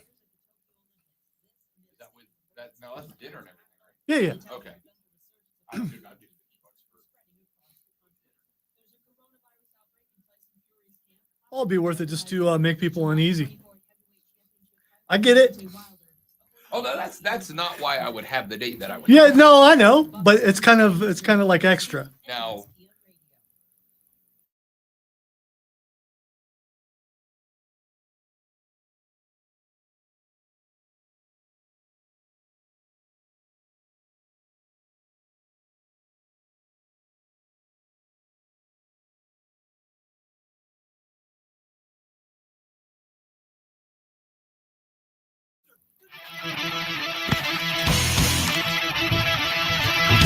Facebook stream is up at facebook.com/ESPN Upstate. Feel free to join us over there and chat with us. Lonzo and I are talking to folks during the breaks. You guys can help us pick content, etc. Also want to remind you, grab the Odyssey app and discover hundreds of new exclusive music stations for music fans, by music fans, with a huge variety, like Frankie Says Dance, an 80s themed dance station. Hit the Road with Pop, all progressive pop tracks to keep your driving upbeat.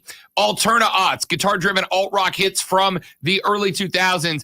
Tailgate Crashers, crack a cold one and enjoy some of your favorite country tunes. Arena Rock from the 70s and 80s. The Stadium Anthems channel, which is one of my favorite, but Lonzo, it is not our favorite, which of course is.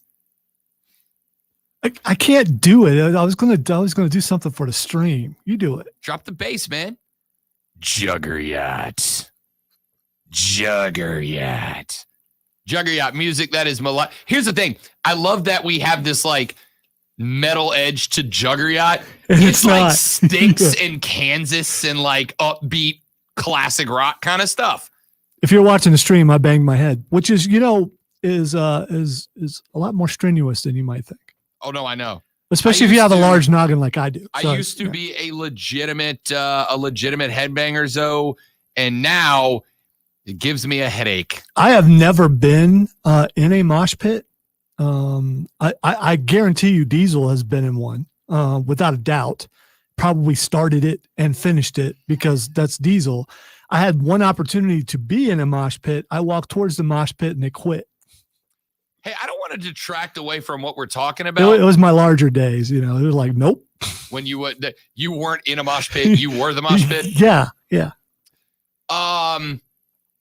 Zoe, you may need to take a break off the next segment. We share our text line with our political news talk sister station. Don't do it. Come on. No. This text is not politics at all. The text that just came in, Zoe, says, why is this lady on the radio? Nobody gives a bleep about anime. What? End quote. What? I would spin the computer, but this No. I know. You're more a problem with the second half of the text than the fact that it was sent. Yeah, because I just saw something about a voiceover artist that's coming to town soon who voices anime, and I'm really excited about it. And I think the biggest thing is Dana Loesch, who's on the air, who replaced Rush Limbaugh on our sister station 106.3 WRD, was not aware that she was an anime fan. Obviously she must be a fan if they're criticizing the anime. Now I'm going to have to go back and listen after the show. Yeah, now I need to know what was being talked about. Yeah. What anime was she talking about? I stay away from news talk stations because I get enough contention in my regular life. But now I kind of need to mark down that this was at 1:40 in the afternoon so I can go figure out what they were talking about. You know what? I actually will mark that down because we have access to everything said on every single station. I need to know the reaction to some of the, shall we say, more seasoned citizens who listen to that station. But when anime is a discussion, you're making an assumption that this person is an older person. No. I'm saying the people listening to the station, like there was clearly a conversation about anime on that station, which has, let's be real, an older demo than we cater to. I got to say that there are conversations about anime on that station, every weekend. But I know a guy who might actually talk about anime. I know a guy. He says, "Man." So all I'm pointing out is it's not completely out of place. But the people who send those kind of texts to me probably are afraid that now it's spilled over during the week. All right, 844-477-3776, 844-GSP-ESPN. Text us 71307 on the Ingles Market text line, 71307 to get your text read on the air. Give me clip. You know what? Let's do this right now. We got a couple of minutes. Give me clip 8 if you don't mind, Lonzo. Ladies and gentlemen, you know that one of the things that I am trying to do here is not just to talk about the sports that you know and love, but to try to grow other sports in the area.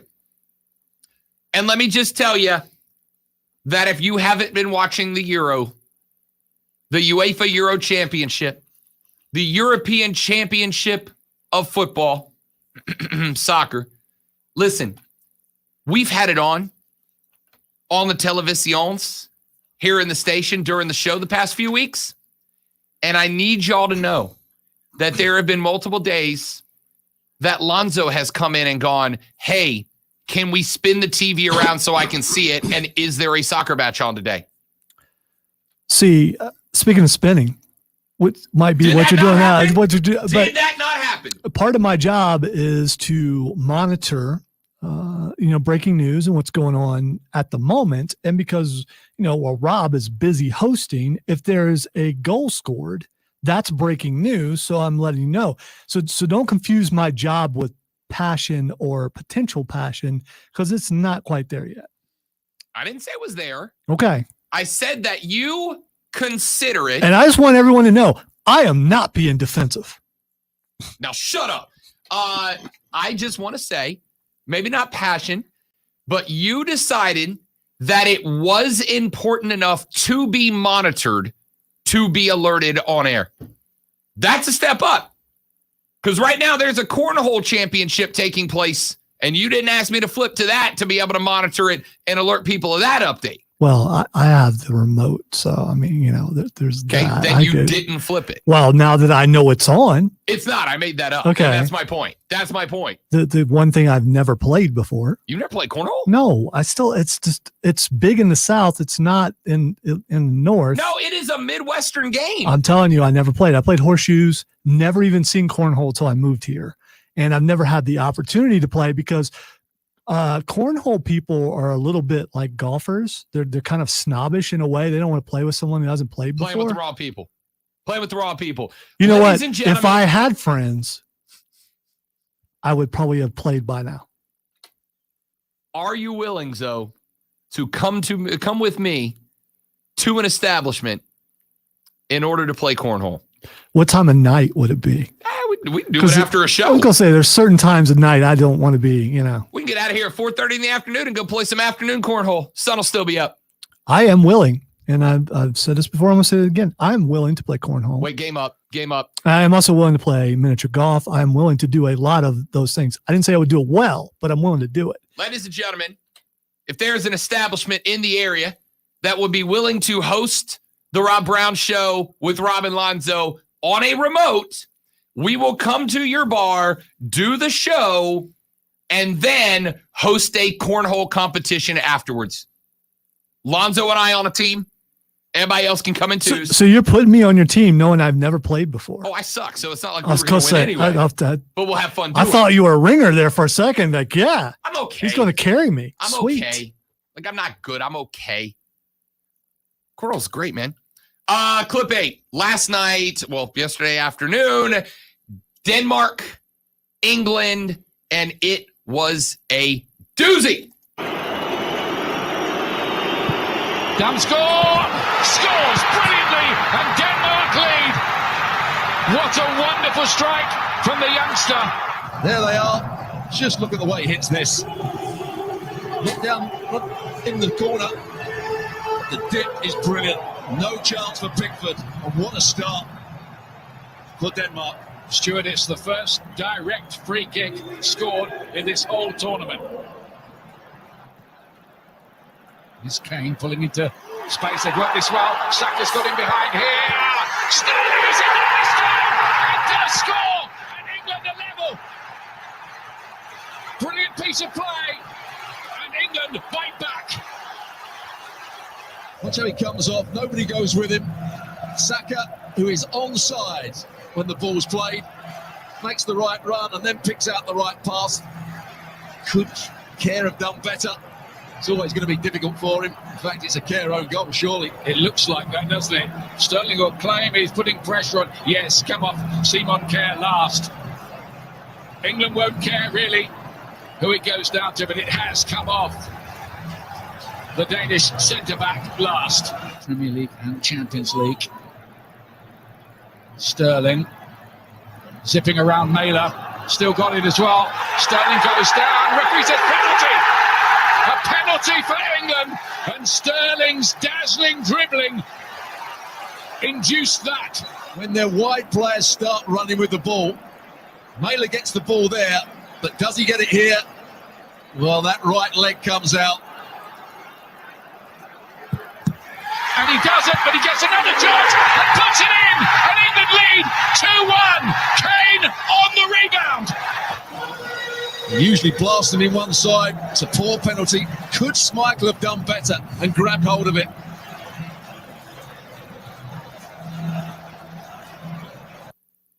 So that was the way that game played out. Denmark scores early. England gets one back on an own goal on a beautiful cross. Go 1-1. Later on in the game, Raheem Sterling cuts into the box.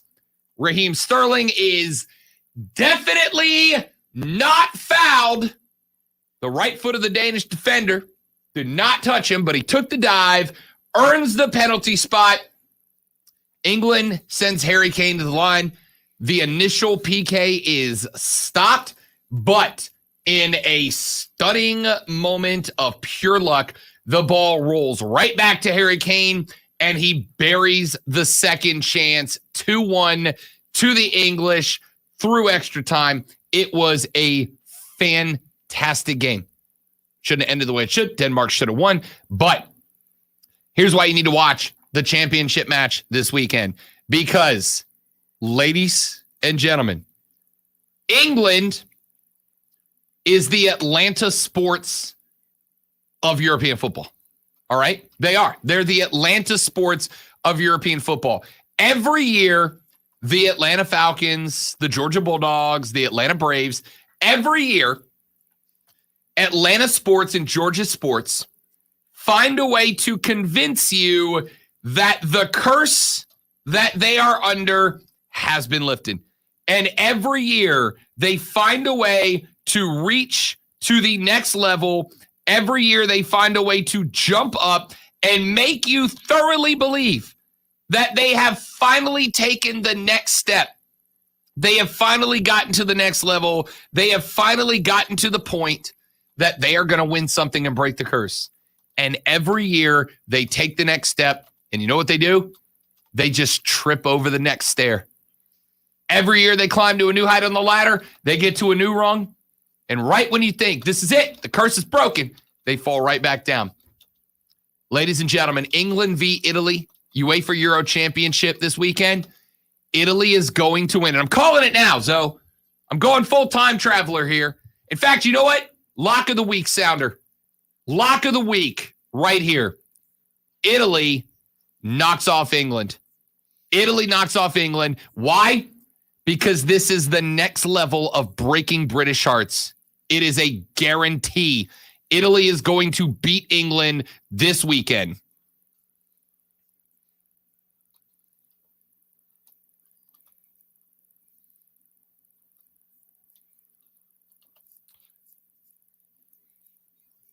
Book it. Italy, -1, gets the win over England to break their hearts.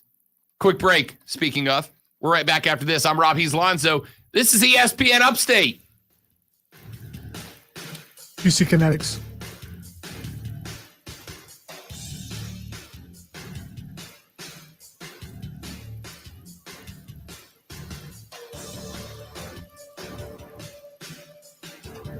Our friends at QC Kinetics realize that you have a life and you want to live it to the best of your ability.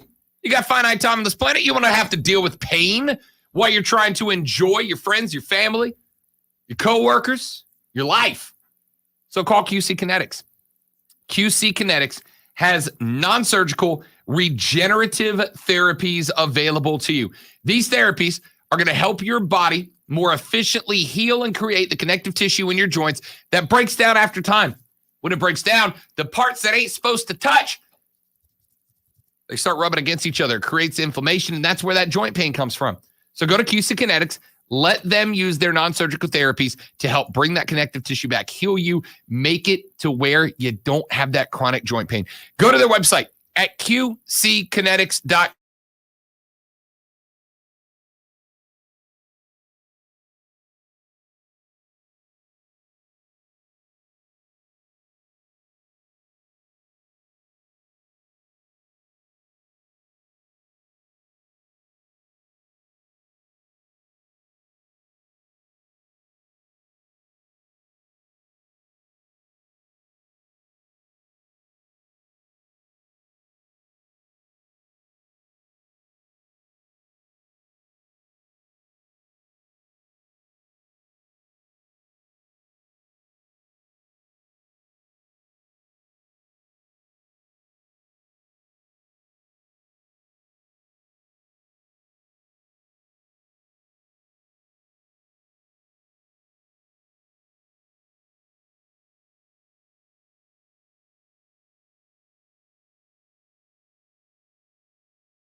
These gorgeous 1889p silver dollar coins are as bright and shiny as the day they were struck. Only a limited quantity of these Morgan silver dollar coins are available. Coin experts are calling this an I was there a month ago, Josh.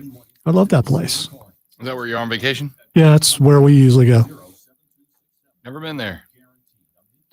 Well, Where is it? On the coast? Yeah, the Myrtle Beach I guess that would area. make sense. It's south of Myrtle Beach. A little less rowdy. That's where I went to Bubba's and had the best crab cakes I've ever had in my life, and will never eat crab cakes ever again.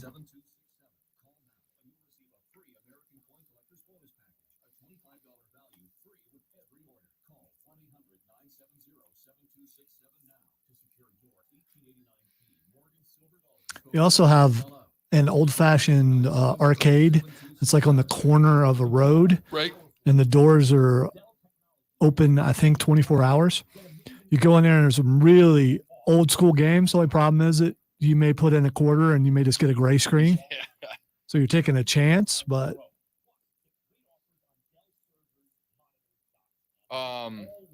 we need to have a day where we need to take the folks over to Pinky's Revenge and go just jam on some old arcade games for a day. oh, for sure. It's $5 to get in all the games you can play. Absolutely. I've been wanting to go, but I just haven't gotten around to it. My busy living room schedule.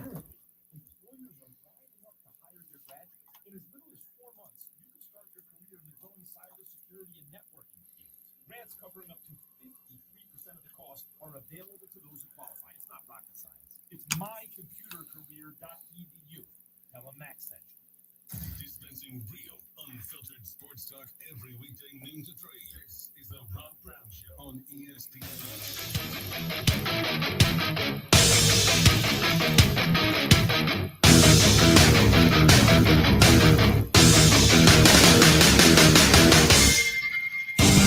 Wrap it up, hour numero dos on the Rob Brown Show. This is ESPN Upstate, your 2021 Star Award nominated best sports show in the state.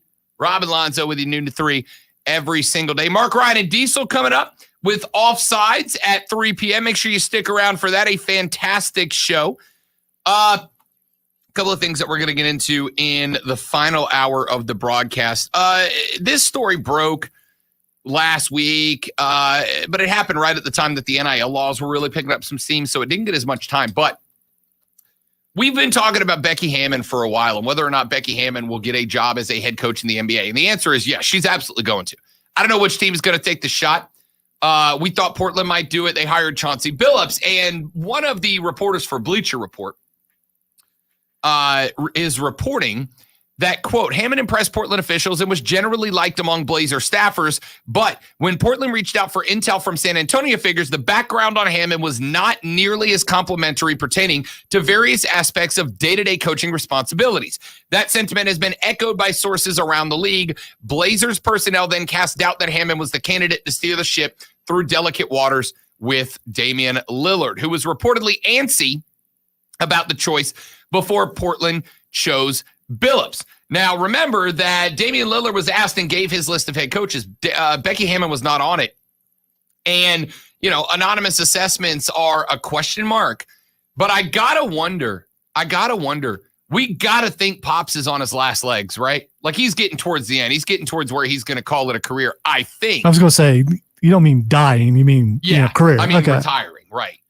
I gotta make the assumption at this point that the San Antonio Spurs are just trying to keep Becky Hammon for themselves. I think the team that hires the first female head coach will be the team that developed the first candidate to be one. I think San Antonio's trying to keep her locked up so that when Pops calls it, I think she's coaching waiting. I think Becky Hammon is the next coach of the Spurs. That's my thought. Let's get you your keyword for the 2 o'clock hour. It is verse, V-E-R-S-E, verse. You're going to text verse, V-E-R-S-E, to 72881. 72881. Text verse, V-E-R-S-E, to 72881 for your chance to win $1,000 in the $1,000 cash dash on ESPN Upstate. When we come back, what can Milwaukee do in a must-win game 2? I got the secrets next on the Rob Brown Show on ESPN Upstate.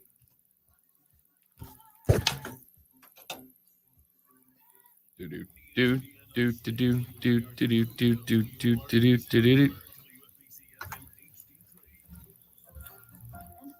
station.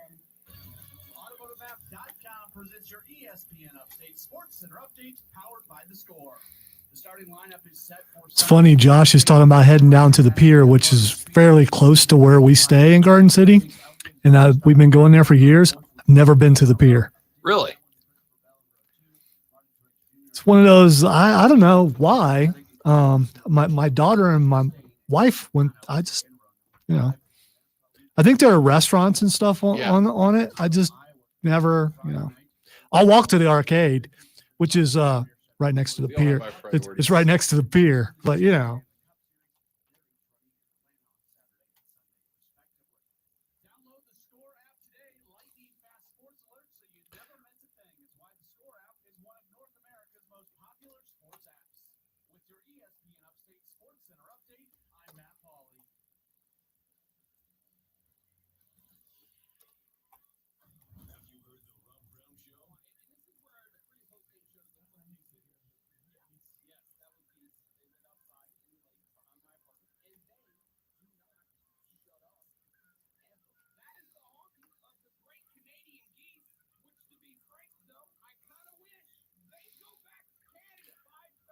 just going to point this out. If a different kind of bird shows up this weekend, I'm going to be doing the show from home. Remember, I told you, first of all, I had to deal with the geese after I said all that stuff. I said the geese showed up on me. Then we had the blackbirds last week. If a different kind of, if I'm like surrounded by cardinals or something, I'm done. You got to consider that a bad omen.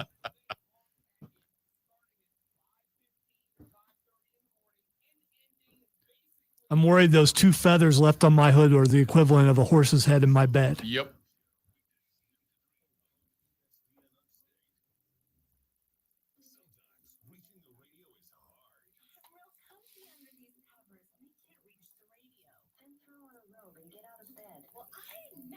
Maybe you should. Alexa may be sassy, but she can help as well. Just ask and I will play the radio for you. When you can't reach the radio, ask Alexa to play it for you. Alexa, play ESPN Upstate. Okay. And listen to the Upstate sports leader without moving a muscle. Great idea until atrophy sets in. ESPN Upstate.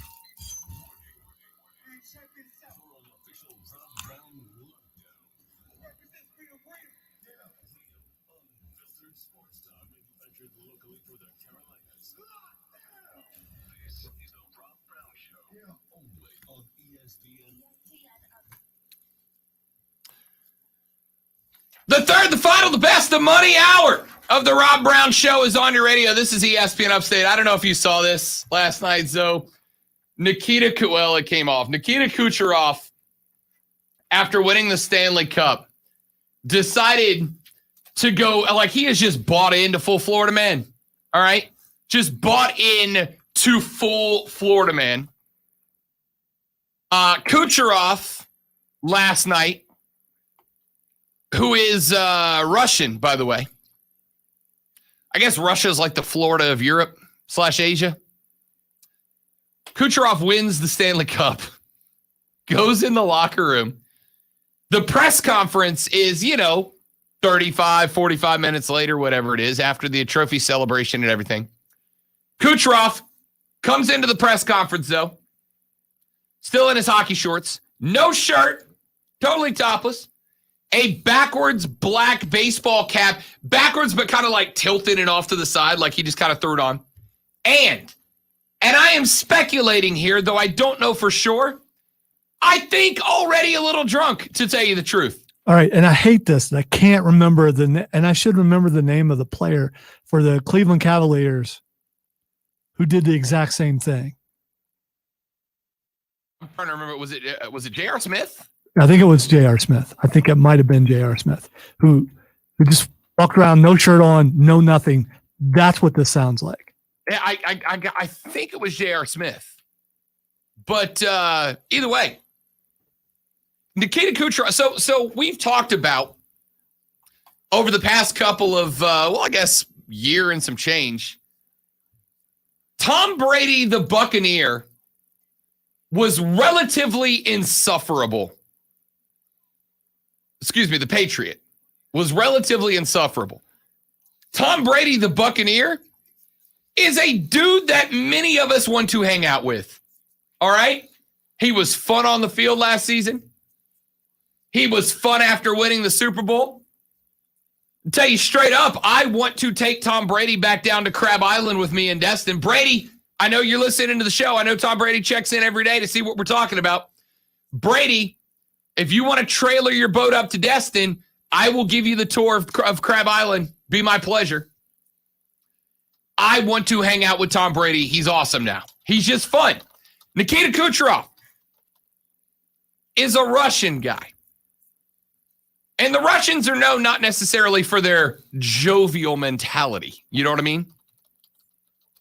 Nikita Kucherov shows up to a press conference 45 minutes after being awarded the Stanley Cup last night, shirtless, with a backwards, unstraight, non-fitted baseball cap, and I believe already into the sauce a little bit. The point that I'm making here, Zoe, is the state of Florida is incredible. It will take anybody and turn them into a party machine, and I am proud to be from the Sunshine State right now. I'm so proud to be a Floridian right now. I love it. I love it. Kucherov was great last night in that press conference. Go watch the press conference. It was unbelievable. All right. Real quick, I want to get into something that I have been in love with. I'm going to play two clips right here. Zoe, I'm going to start with clip number 10. Giannis Antetokounmpo on the road in the Eastern Conference semis down against the ATL. This is Giannis lined up to take a free throw and the sound from State Farm Arena. At FanDuel.com/over-under. And you know Giannis is going to get the 10-second treatment. They're giving him the quick count now. They started as soon as he got the ball. And to me, this is what messes with him, is when he's on the road and the crowd starts to do this. He's a creature of habit. He likes his routine. Now it's being sped up by the opposing crowd. Right. He's 9 for 12 coming into this game in the series and shooting 56% in the playoffs. They're up to 12 as he misses both. Capella for the rebound. But it's speeding him up. In Milwaukee, he was up to 13 or 14 seconds and taking his time because the crowd obviously wasn't saying anything. So that was him against Atlanta. This clip 11 is him shooting free throws in game 1 against Phoenix. When you see those playoff numbers, he has been magnificent. They really missed his defense, although first 2 games, they were 2-0. The crowd chanting to keep count on how long it takes him to shoot a free throw, which has been a fairly large topic for the opposing teams throughout these playoffs.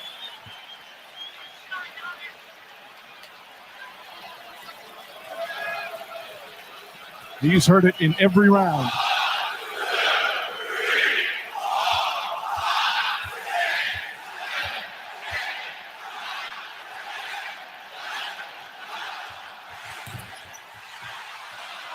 They got to 13 that time.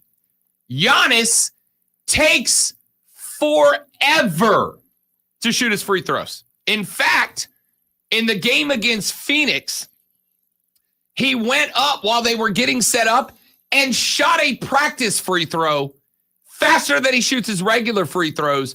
Then they give him the ball. He dribbles it about 312 times, takes a fake shot, takes it.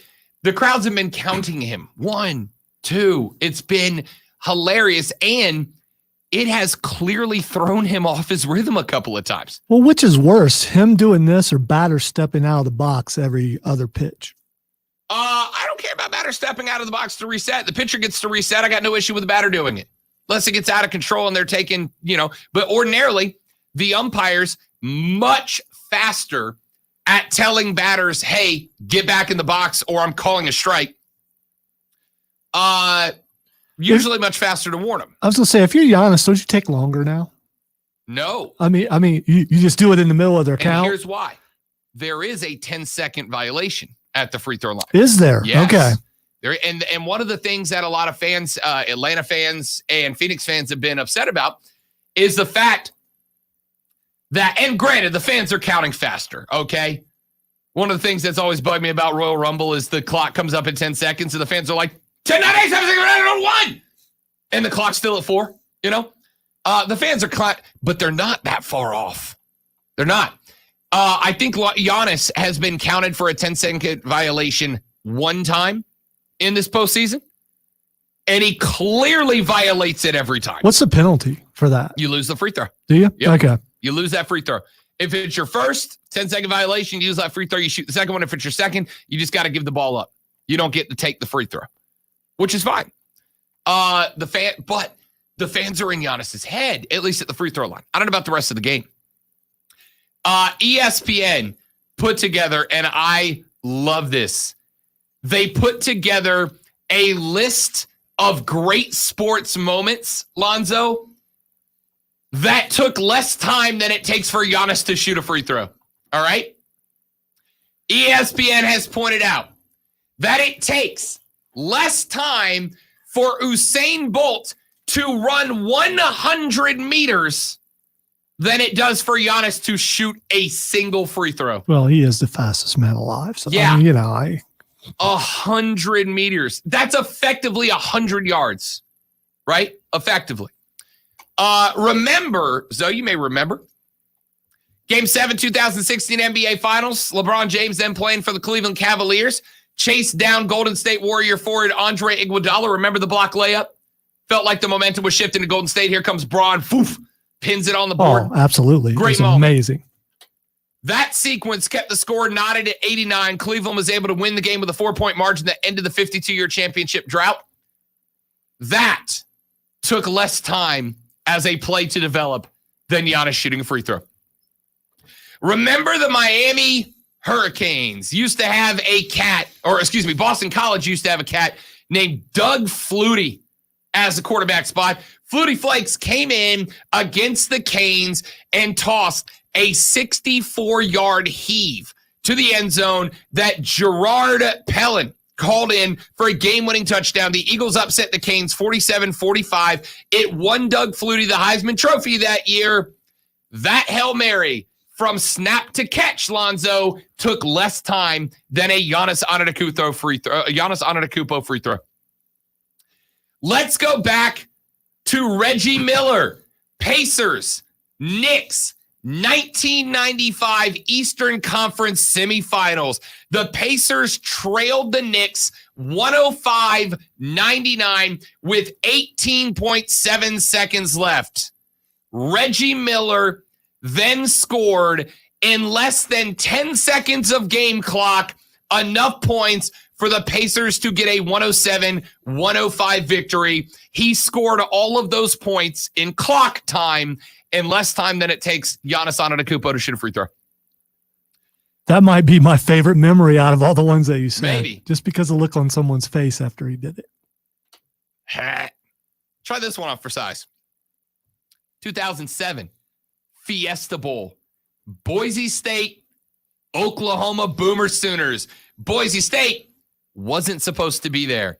They weren't supposed to be in a big bowl against a big dog. But what happened? Jared Zabransky faked a pass, slipped the ball behind his back. Ian Johnson grabbed it, sped into the end zone. Johnson then got a 47-45 victory for Boise State and a fiance after proposing to his girlfriend. That entire play, Lonzo, took less time than Giannis Antetokounmpo shooting a free throw. Let's keep going, shall we? Here's another one. Way back. What year was it? 2002? 2002? On the final play of a game between LSU and Kentucky, quarterback Marcus Randall launched the ball for LSU from his own 18-yard line. After he threw the rock, Kentucky Wildcat fans rushed the field because Kentucky won. Not so fast, my friend. A Kentucky player deflected the ball. It landed in the hands of LSU receiver Devery Henderson, who took it to the house. LSU wins the Bluegrass Miracle, and that entire play, the snap, the throw, the touchdown, the fans on the field, took less time than Giannis Antetokounmpo shooting a free throw. NBA, call the 10-second violation because you've already got a bad enough narrative of your inability to regulate your superstars and make them play by the rules. And the fact that 6 or 7 of the most incredible and memorable sports moments of all time can fit within one player's free throw routine is not okay. It's not okay. Okay, after all that, do you really think they're going to do something about it in the NBA Finals? Well, they've already caught him once or twice. And the fact that he is, because here's the thing. It's one thing. Would you want, all right, it's coming down to, it's they got a chance to win the game, or they're eliminated from the finals. He's on the free throw line. Would you want them to call that and take that away from him? Are you kidding me? Yes. So you are wanting refs to be a part of the game and cause the outcome of the game to go one way or the other. Is it a violation of the rule? It absolutely is. Then that's not the ref determining. That's the player, not that's the player violating. It the rule. is the ref determining if they've allowed him to do this all this time. Then it's just when they feel like doing it. Oh, I agree, but that's my point from the beginning. Officiate the game. Officiate the game the way the game is supposed to be officiated. It's not that tough. Officiate the game the way the game is supposed to be officiated, and then we will never have a discussion about whether or not this is the officials getting involved. Somebody suggested the kick six. Let me count here. There's the catch. 3, 4, 5, 6, 7. No, the kick six didn't fit inside the 10 seconds. However, you know what does fit inside 10 seconds? Me reminding Alabama fans about the kick six and watching them get angry over one game. That's always fun. Quick break. When we come back, I promise this time, tell you what Milwaukee must do. No, you won't. Yes, I will. I promise. No, you won't. Well, okay. Unless Zoe tanks me. We'll see. Fight Club's next. And then I'll tell you what Milwaukee must do. I'm sorry. It turns out, Zoe, I'm an idiot. And also, I was watching the kick six instead of reading my show prep. So that's on me. Fight Club's next on the Rob Brown Show at ESPN Upstate. Harley.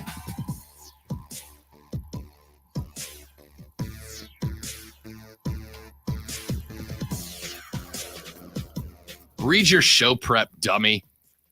Harley Davidson of Greenville wants you on the back of Americana. And I'm not just talking about getting a Harley.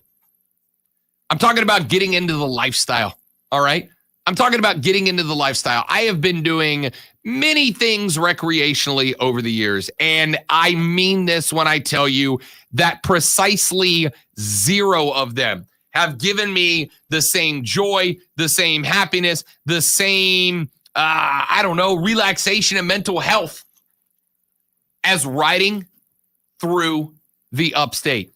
And right now, Harley is making it as easy as ever to get on the back of one of America's most iconic cutting-edge brands, Harley Davidson. Right now, in shop, the 2021 models are in place. They have new paint colors. You can get a color of Harley that no one anywhere ever has ever had before. You can get the new finishes that no one's ever had before. All the gadgets and gizmos. And by the way, when you get a Harley, you're not just getting the bike, but you are getting the service of the Harley Davidson of Greenville dealership for the duration of that bike's life. You need work done? Harley has registered technicians that are right there on shop to do the work. You want the customization done? They got the folks there that know how to do it and set you up so you can tailor your bike to be the bike of your dreams. Go to their website at upstateharley.com, upstateharley.com, or check out their gorgeous showroom at 30 Chrome Drive and become a part of the Harley-Davidson way of life. It's our friends at Harley-Davidson of Greenville.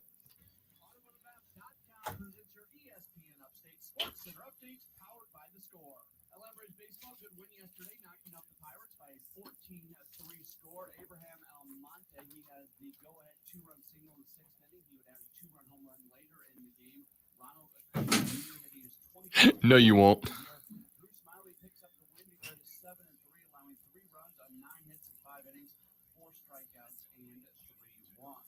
Braves are off today. They are going to open up a 3-game weekend series in Miami going into the All-Star break coming up on Friday. Charlie Morton will make the start for the Braves. He is 7-3 with a 3.91 ERA. Download the Score app today. Lightning fast sports alerts so you never miss a thing. It's why the Score app is one of North America's most popular sports apps. With your ESPN Upstate Sports Center update, I'm Matt Pauley. Hey, bud. Hi there. How are you? Okay. I would have said hi earlier, but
Been trying to convince Tim to come to the ratings party next week. yeah, he should. Why wouldn't he? Well, I'm not a very good bowler, so I don't think it's a full-scale competition, Timmy. that's always a competition. If you're doing a sport, you want to win. Okay, that's correct. I'm not gonna. Are you saying if you and I are bowling, Oh, it's you're gonna not go going to down. want to win? Oh, 'Cause that's- yes. You are not the person I am primarily setting out to outbowl, but it will be a competition. If it's a person who might be listening right now, not really a competition. I saw him bowl last year, it was 2 years ago, I guess. But yeah, he could have improved since then. Yeah, He might have been hitting the lanes during the pandemic. getting some warm up in. Legit, I told Courtney yesterday we're going bowling this weekend because I'm gonna get some practice lanes in. We're going bowling there so that I can get practice on their lanes. Especially since I told you about the how the Yeah, pins- since it's a different. But even if you practice, there's gonna be some weird stuff. It's all right. As long as I'm putting the ball in the pocket, we'll be just fine.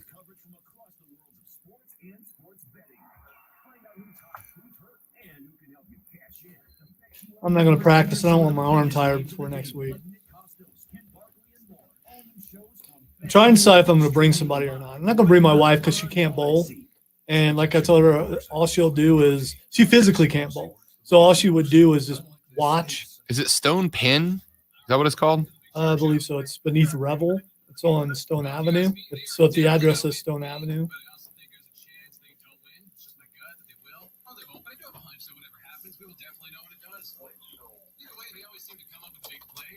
Oh, I see what you're talking about with the wires. So the pins don't really go exploding around. They do. They do. They do, Okay. but not in. It's until you do it. I mean, I can't completely describe it. They do have freedom to go, but they can only go so far. Yeah, that's what I'm saying. So Like, like, if you you're can't hitting get that 7 one that comes all the way out. Yeah. That can't happen. I guess that's what I'm looking at is like, if I go 7-10, it's going to be tough to blow up the 10 pin and kick it all the way across the lane to pick up the spare. there are times that those pins will go weird. I mean, I don't know what the weight is on them. I'm guessing it's the same weight, but I don't know. Never really talked to the guys there about it because I'm trying to get in as much bowling as I possibly can.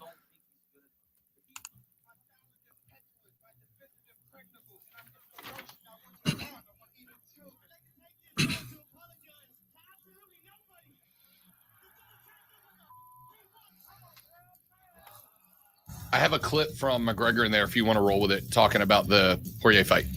All right. Welcome into the Fight Club, where we talk all things squared circle, octagon, backyard, your cousin's living room last Saturday when somebody, got a little bit out of hand. We all have that cousin, don't we? I said don't talk about that on air, London. Well, I broke a rule. I apologize. I went Mark Ryan on you. I'm sorry. I got to quit doing that. All right. So I've invoked his name way too many times today. I hope his ears are burning. All right. So we got a lot of things to get to, starting out with that man that we just heard on there, one of those guys that we heard on there, and that would be Conor McGregor. Why do we hear Conor McGregor? Because this is the week, UFC 264. It's time to decide, between Conor McGregor and Dustin Poirier. Who's the better man? Now, Dustin Poirier, 27-6, Conor 22-5. We know what happened the last time they fought. I contend that Conor just wasn't ready. He looked tired. He wasn't ready. I think he's going to be more ready this time. Doesn't mean he's going to win. I probably will call for him to win because I always do, because it's Conor McGregor. Because you're a fanboy? Well, yeah, without a doubt, I am a fanboy. And one of the cool things is Conor always, he gives those predictions and things about what he's going to do. And here's Conor talking a little bit about the fight. What happened in the octagon in January? There was a lot of free things given. There was weight on the scales given. There was shots in the octagon given. There was plugs and support given. There's nothing free given this time. Everything is getting took, and that's the mindset here. Is that why you lost? Yeah, I would say so. There's a few things. I pitied the man, to be honest with you. I was looking past him. I had a Manny Pacquiao camp in place. Another thing, I've not brought my family with me this time. It's hard to go face to face and want to tear through a man and then hold your son or your daughter. When I would have rest day around my family, it's not really a rest day. I'm playing with the kids, I'm busy. My rest days have been true rest days. So then when I go again for my next round of work, I'm energized, I'm refreshed. Last question, win by KO or just the win Saturday night? KO, out on a stretcher, this man. All right, so I know that Rob, one of his favorite people in all of sports media, Stephen A. Smith. Oh, big fan. So I'm sure he really enjoyed big fan. Stephen A. and Conor McGregor together. Big fan. You know what? I would love to hear the conversation off the air between the two, because I think that would be a fun conversation. Listen, I know Conor personally. Okay, I can call Conor McGregor right now. Stephen A. Smith, by the way, added to the broadcast Saturday. Oh, really? Yes, he has been added to the broadcast. I can't hate on Stephen A. It's the studio part, when they do the cutaways and they're talking about it. So he's not going to be on play-by-play or color. Okay, I thought he was going to be there as like analyst. No, he's going to be that in-between thing where they kick it back every once in a while, and then there's the pre-show and the after show. He's going to be on that, and I think he adds a lot. Just like he adds in boxing, at least he adds some energy, which really UFC is not lacking. Now, I know we're talking about that part of the main event, but people in the upstate of South Carolina, especially people in Simpsonville, South Carolina, is going to be watching the co-main event, which is Stephen Wonderboy Thompson versus Gilbert Burns. So looking for, I love when Wonderboy fights, and we've had him on the air before, and I hate how he fights, and I love how he fights at the same time, because he is so patient, but his kicks are lightning. He can kick you from anywhere, and it's so very fast. I've seen him fight in kickboxing matches, and I've seen him in mixed martial arts fighting. It's just so much fun to fight. And he's going up against Gilbert Burns. Gilbert Burns 19-4, Stephen Thompson 16-4-1. That one is ridiculous. That was a win. But that's so I know everybody's looking forward to watching this fight and seeing Stephen. I want to see him get back in contention and have a shot at the belt again. When he was going up against Woodley, those were some really, really fun fights. Can we talk about Conor's list of excuses? Can we go? Why don't we just glance right over Conor's list of excuses? Oh, well, my rest days, I'm also with my family. Yeah, okay. Well, that's the reason, because you have a 3-year-old. That's why you lost. I don't believe that was an excuse. I thought that was a valid reason, and I completely believed it. So maybe that's what it is. That's the reason why I glossed over it, because Conor has spoken, and I think you just got to believe that right there. Yeah, definitely just got to believe Rob, Conor McGregor. Well, Rob, although you have spent some time with your nephew, you haven't spent, every hour of every day with your nephew to know what it's like to be with a 3-year-old. Then get out of the game. If Conor McGregor comes out and he knocks Poirier out in the first round, second round, something like that, can you not say, well, maybe that was not an excuse. Maybe that was a reason. If Tom Brady lost the Super Bowl to Eli and comes out the next day and goes, hey, I had my kids the last week, so I wasn't fully there, there's no chance Lonzo goes, that's a reasonable reason to have lost. No, I would say that's a reasonable reason to have lost, but I would also say that, act like you've been there, because you have, and you would know that, not to put that distraction in front of you. Connor, but act like you've been there before, and don't put that distraction Connor's kids are really young. He hasn't fought a whole lot in the last couple of years because of, some things. And so it's a new experience for him. And now he's learning the lessons of life. And how you learn is by making mistakes and then overcoming them and then winning. So if Brady used that as an excuse, you would massacre him. But it's like, oh, I got to throw. Well, then stop booking the big fights, because you clearly cannot give your best in the octagon. And if you can't give your best, don't get in it, especially in the job where if you're not at your best, your life is threatened, right? The second part of that, I loved, in the last fight, I pitied him. Did you? Because you were the one taking a nap on the floor, Conor. Well, you come in with an attitude like, I've already beat this guy. He's a chump. He can't do anything. And then you get caught. I mean, it happens, especially in boxing and MMA and anything fight-wise. You come in, you underestimate the opponent because you've already beaten them. You're going to take a nap, and that's on him. It's absolutely on him. Now, all that being said, everything that we've said, you know which side I'm on. Do we know which side Rob's on? Who's going to win this fight? Oh, I'm on Dustin Diamond. I'm going with Poirier here. I think that. Look, here's why. We had the whole drama about the charity and the donation and all that. I guess Dustin claimed that Conor said that he would donate to his charity, and Dustin was like, yo, you said you were going to do this and you didn't. And I hate that charity became part of the hype for the fight, but hey, whatever it is, what it is. What element of the game was Conor better at than Dustin in the last fight? There wasn't one. Dustin was better at everything. He was better in wrestling. He was better with the strikes. He was better with the kicks. He did everything better than Conor. Conor could come out 33% better in this fight, and it's an even fight.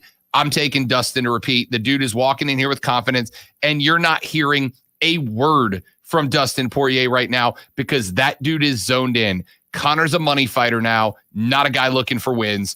Dustin, on the other hand, realizes this is a legacy fight. Conor McGregor's legacy is already set, whether he wins or loses. This is a legacy fight for Dustin Poirier. This is a fight that makes Poirier's career. Give me Diamond D. All right, I'm rolling with Conor, obviously. The reason why is it's kind of a want thing. I want him back. I want him back at the top of his game because it's good for the sport. And I hate to see when players or fighters or whatever in any sport start to decline to the point where the mouth is still there, but the body is not there anymore. And I don't want to see that. I would like to see, I think the UFC benefits when Conor is out there being boastful and can actually back it up. All right. Like we said, Stephen Thompson versus Gilbert Burns, going to be a great fight. I got Thompson in that. Who you got? Yeah, I'll take Wonder Boy. Yeah, I think you're right. I mean, he's got such an interesting fight style that I don't think a lot of guys at the top level are used to, for the exact same reason that you said you both love and hate it. I think a lot of MMA guys at that level feel the same way. I'll take Wonder Boy. This is a really good card. You got 3 other fights. You got, and I'm going to mess his name up, Tai Tuivasa versus the bad guy, Greg Hardy.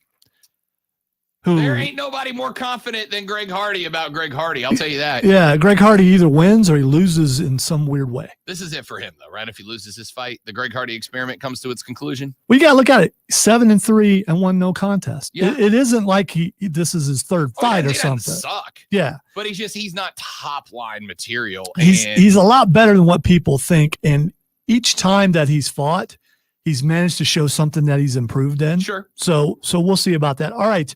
The another fight is Irene Aldana versus, I'm not even going to try it, Kunitskaya. We're going to go with that. So that should be a good fight. And finally, Sean O'Malley versus Chris Mutino. And love Sean O'Malley. Love just because he's got the big fro, colorful fro. I think he got rid of it, didn't he? He might. I think he got rid of it.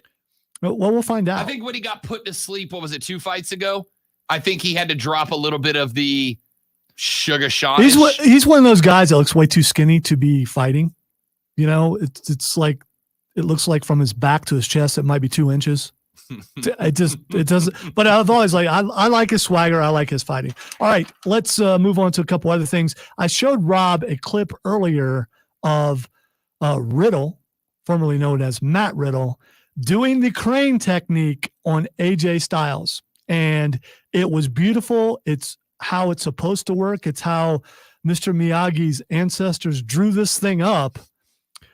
And so I need to know. And if you haven't seen it, go check it out. You can look it up on YouTube and you'll see it. Just look up Riddle crane kick. Who did it better, Danielson or Riddle?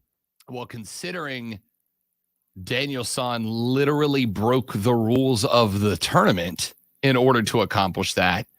Literally broke the rules of the tournament. And yet they gave him the trophy anyway, by the way. They did. Unbelievable. It's still not he did not win that tournament. Cobra Kai was the rightful winner of that tournament.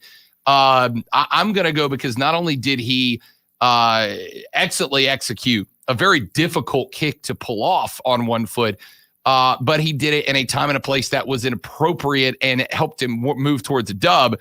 The answer is Riddle did it better than Danielson. Without a doubt, Riddle did it better because if you watch the slow-mo, he actually connected. Right in the chin. There were no movie tricks. There were no camera angles. He connected with it. And as the announcer said, if done right, no can defense. Yeah. Every now and then there is one of those hits that even as a wrestling fan that knows it's scripted, you're like, "Ooh, that was not supposed to be that close." AJ Styles took a crane kick to the chin, and it was excellently executed. And AJ Styles, that's what he does. That's why he's one of the best ever to do it. All right, so NXT and AEW both this week, some of the best that I've seen in a long time. I think they both have upped their game. I think they both are up there putting out some really good product. NXT, the Great American Bash, I think just putting that name on it made those guys step up and put a good match. MSK versus Tommaso Ciampa and Timothy Thatcher, Toothless Timmy. That was a great match. But we're going to find out who the fans really love as we start to get fans back in buildings, because these companies are pushing who they think who they want to be number one, but the fans really do decide in some ways. And I think the fans can sway. I'm not so sure they should have that power or not, but they do. And what a Vince line to say. Yeah, well, you don't know what you like. I will tell you what you like. Oh, by the way, Vince absolutely won because of Roman Reigns. He said Roman Reigns would be something. The fans lashed out against it. And then Roman Reigns is now exactly where Vince said he would be, because he plays the long game, unlike other people who just forget. You're so wrong. I'm not wrong. Vince pushed Roman as John Cena Volume 2, and the fans Ya boy included said, no, make Roman an ass-kicking bad guy and he'll be good, but him as the always there, ever-present John Cena good guy doesn't work. And what happened? They made him a bad guy, and now he is the best heel they have had in years. That wasn't Vince. That was the fans telling Vince what we wanted him to be right. Vince gave in because Roman Reigns was getting booed as a face.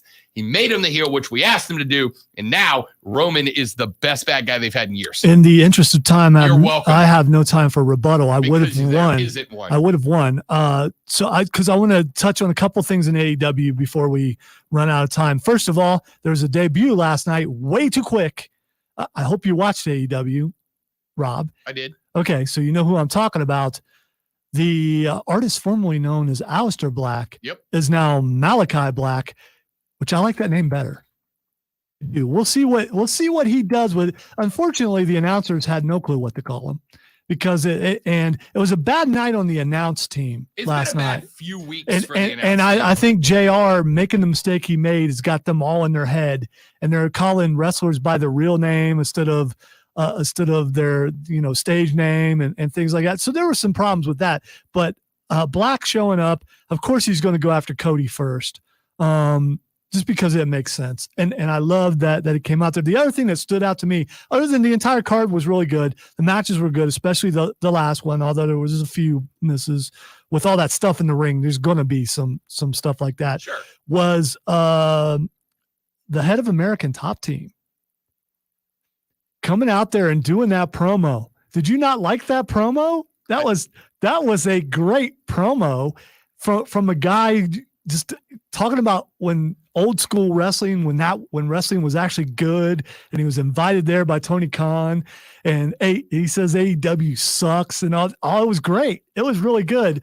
While Jorge Masvidal and Amanda Nunes are sitting there, but they had to pan away from Nunes because she was clapping and laughing during the thing when it's supposed to be serious. I thought that was really good. Can we talk about the kick that old Arn sold in the ring? Oh yeah, Arn sold that like a pro, man. Oh, he did. No, the commentary table for AEW, I got to say, and as an AEW fanboy, so I'll call myself out like I do you, has been disappointing. I love JR, but these guys have been they've been the worst part of the show the last couple of weeks. They really have, and I hate to take down a legend, but they've been the worst part of the show. Which makes you wonder: is there something going on as far as are we having some problems between the announce team where someone's mad at somebody else or something we don't know what it is, or is it just that JR's old? Yeah, I think I think he's hit what I call Bobby Bowden age. There comes a point where even the greatest to ever do it can't keep up with the way that it is now, and especially as AEW. Look, we are watching this company not just grow, but they screwed up the introduction of Andrade a couple of weeks ago. They can screw up the introduction of when you are bringing in guys with names like Elilo and Malachi, aka Aleister Black. These need to be moments that 10, 15, 20 years from now, we look back at as historically significant within the company. And if you can't get those moments right, then you kill the momentum of these guys. They have to get better. And if JR can't do it, there's plenty of guys that can. And yes, I am willing to move back to Jacksonville for that. City sucks. Wrestling company's good. Back after this on the Rob Brown Show on ESPN Upstate.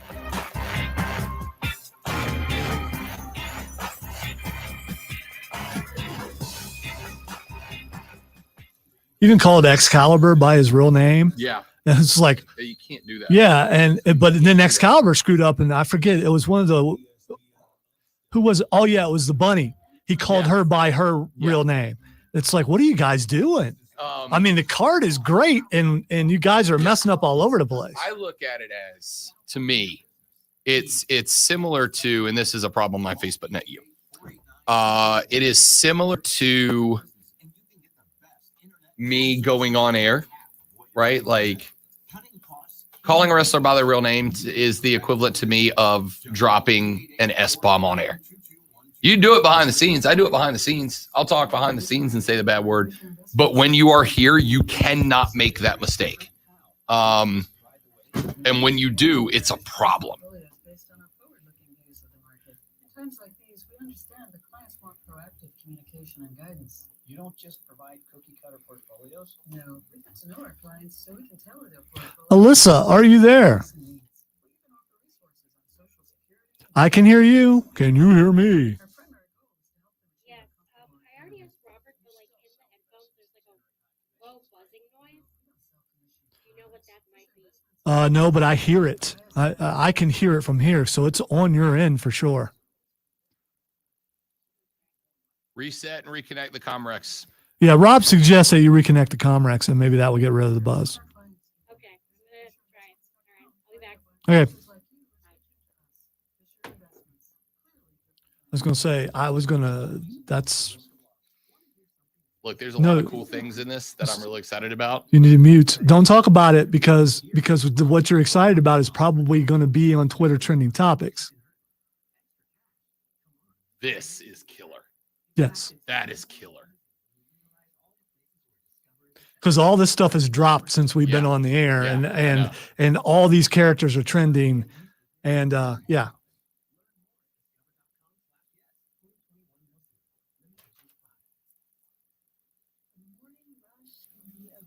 That's super sick. It's not the same watching it without being able to hear it, though.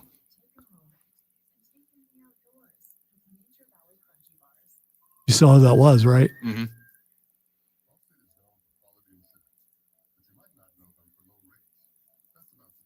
Give me all the Howard the Duck, by the way.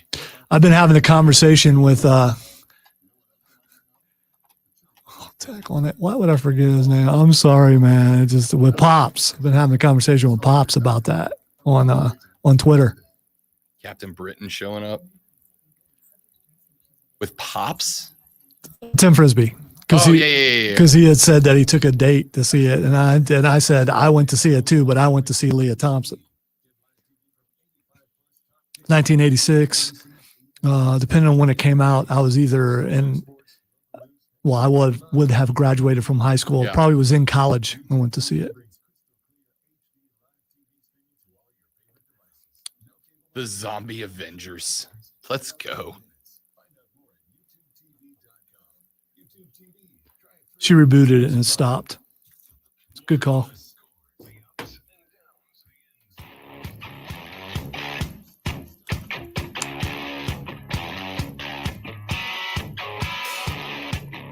Rob Brown Show heading towards the end of our Thursday edition of the show. 844-GSP ESPN if you want to slip in here. So what can the Bucks do to win tonight? It's very simple. That territory from free throw line to 2 feet in every direction. There is an oval there. Around the free throw line, 2 feet extended left and right, 2 feet extended north and south. You have to prevent the Suns from scoring from that area. All right? To the point that I would sacrifice defense. I would take away defense from defending DeAndre Ayton, from defending Jay Crowder down on the blocks, to keep Chris Paul and D-Book from getting and shooting from that area. You have to take. They need to be shooting 40% from that little area.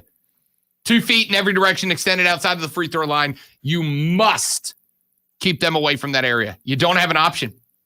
You don't have an option. If you allow them to get heated from that spot, you're done tonight. And that's literally it. Stop switching on defense. Because every time that you have switched on defense, and every time you've kind of run a man zone scenario, Chris Paul and D-Book get hot from the free throw line. Here's the thing. One of the things that a lot of people are going to dislike this series is that this series is not going to necessarily be played above the rim.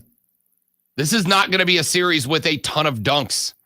Not going to be a series with a ton of explosive plays at the at the rim.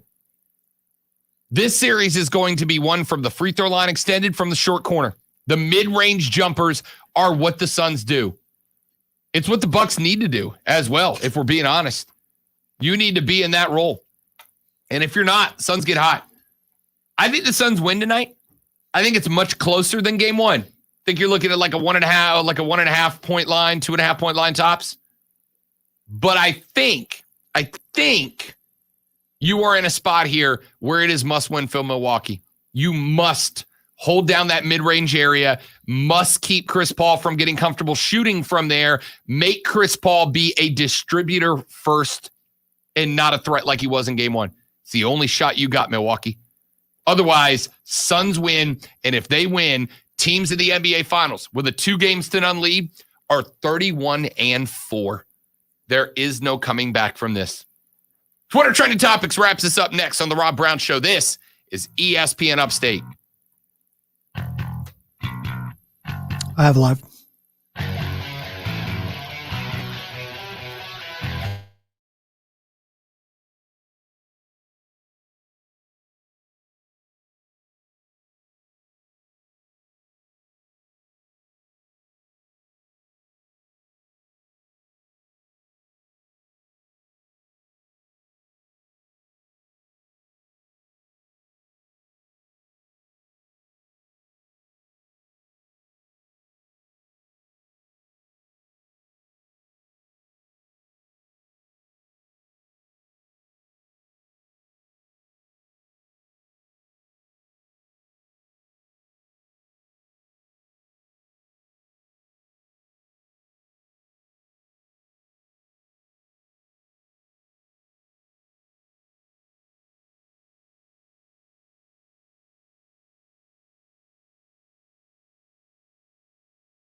Okay, why do you send me an alert about a canceled programming and promotions digital thing that was supposed to start, but it's not because it's canceled?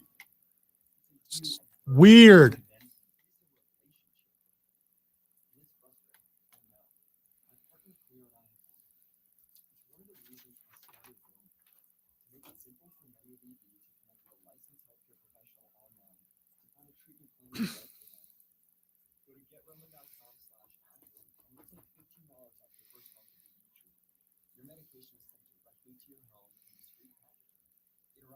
Well, don't do that, Pablo.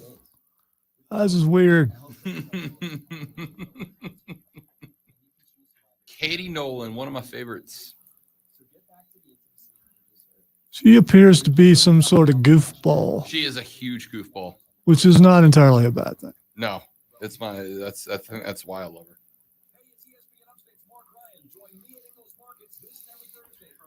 Speaking of goofballs, I hope he's listening. What? I said, speaking of goofballs.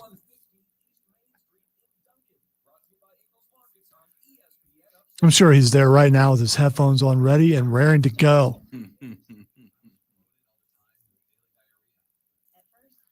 Wow. I didn't realize Okay. So I did my research and talked to my doctor, and we finally uncovered the truth. It was actually EPI. Exocrine pancreatic insufficiency, or API, is a condition where your pancreas is unable to help break down your food. It can lead to symptoms like diarrhea, gas, bloating, stomach pain, unexplained weight loss. So that platter thing that we were talking about yesterday, that's going to be at the thing, the charcuterie. So when we get there, you can look at it and judge and tell me if it's a good one or not. Yeah. Okay. Yeah. Depends on what time you get there. If you get there late, it'll be Oh gone. no, I'll be there. I'll be first one in the door. We'll see about that. I'm going bowling, son. We'll see. But let's go say that's what I'm usually there 5 minutes before, and as soon as the lights go on, I'm throwing that ball. That's the best part about free. Yep.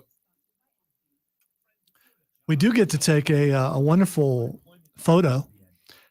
I told Tim earlier, and I know I'm on stream, but I haven't seen anybody in a year. I'm going to be interested to see who still works here because I don't know. I don't know. But there'll be people there. I'll go, oh, who in the world is that? Only while the next person's bowling. That's the only time I'll look. And when I go up to get food.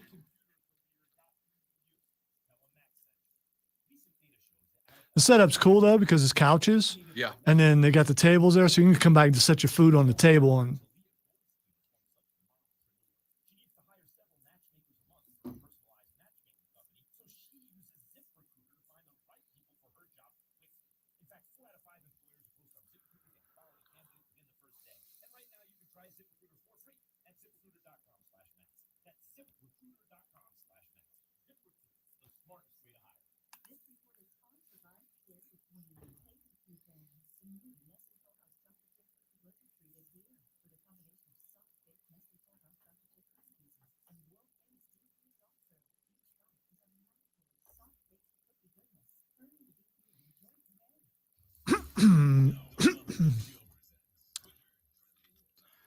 all right, it's time for Twitter trending topics where I tell Rob what is trending on the internet and he will tell us what he knows about it. Let's get right to it. The first thing trending is Fury versus Wilder. Yeah, there's been a outbreak of coronavirus in Tyson Fury's training camp.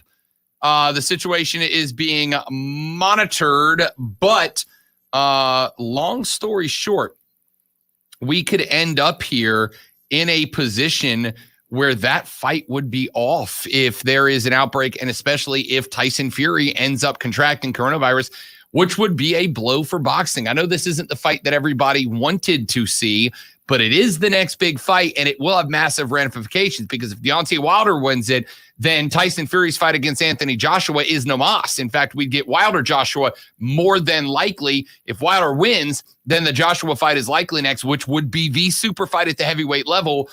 This is not ideal, Lonzo. It absolutely is not ideal. But if the fight doesn't happen, will Fury still be contractually obligated to have the fight? So will it be called off entirely, or will it just be postponed? I mean, the judge in the case that determined that that fight is owed regardless of the time, I would imagine that, you know, they'd give Fury his 3-week quarantine, his medical test to make sure that there are no lasting ramifications, and we'd be right back on. I mean, worst case scenario, let me phrase that. The best worst case scenario is this fight gets pushed back 3 weeks and it's still on. Worst case scenario is Fury gets it, has some of those definite long lasting ramifications, and can't be the same boxer, which would suck. All right, time for one more. Chadwick Boseman is trending. Is it related to what we watched a few minutes ago? Yes. Yes. Yes, So it is. there has been a, I guess, trailer? And his voice is on it. Yes. So Marvel has released a trailer for a series that will start streaming, I'm assuming on Disney Plus, called What If? And August 11th. And basically the premise is, what if? Just imagine a scenario that played out in the Marvel universe instead of what did. What if? Like one of the first, well, I'm not going to say any of them that happened, but what if Tony Stark was saved from being captured in the series that led him to becoming Iron Man by another character who would show up in a later movie as a bad guy. And Chadwick was involved in this project before his very sad passing.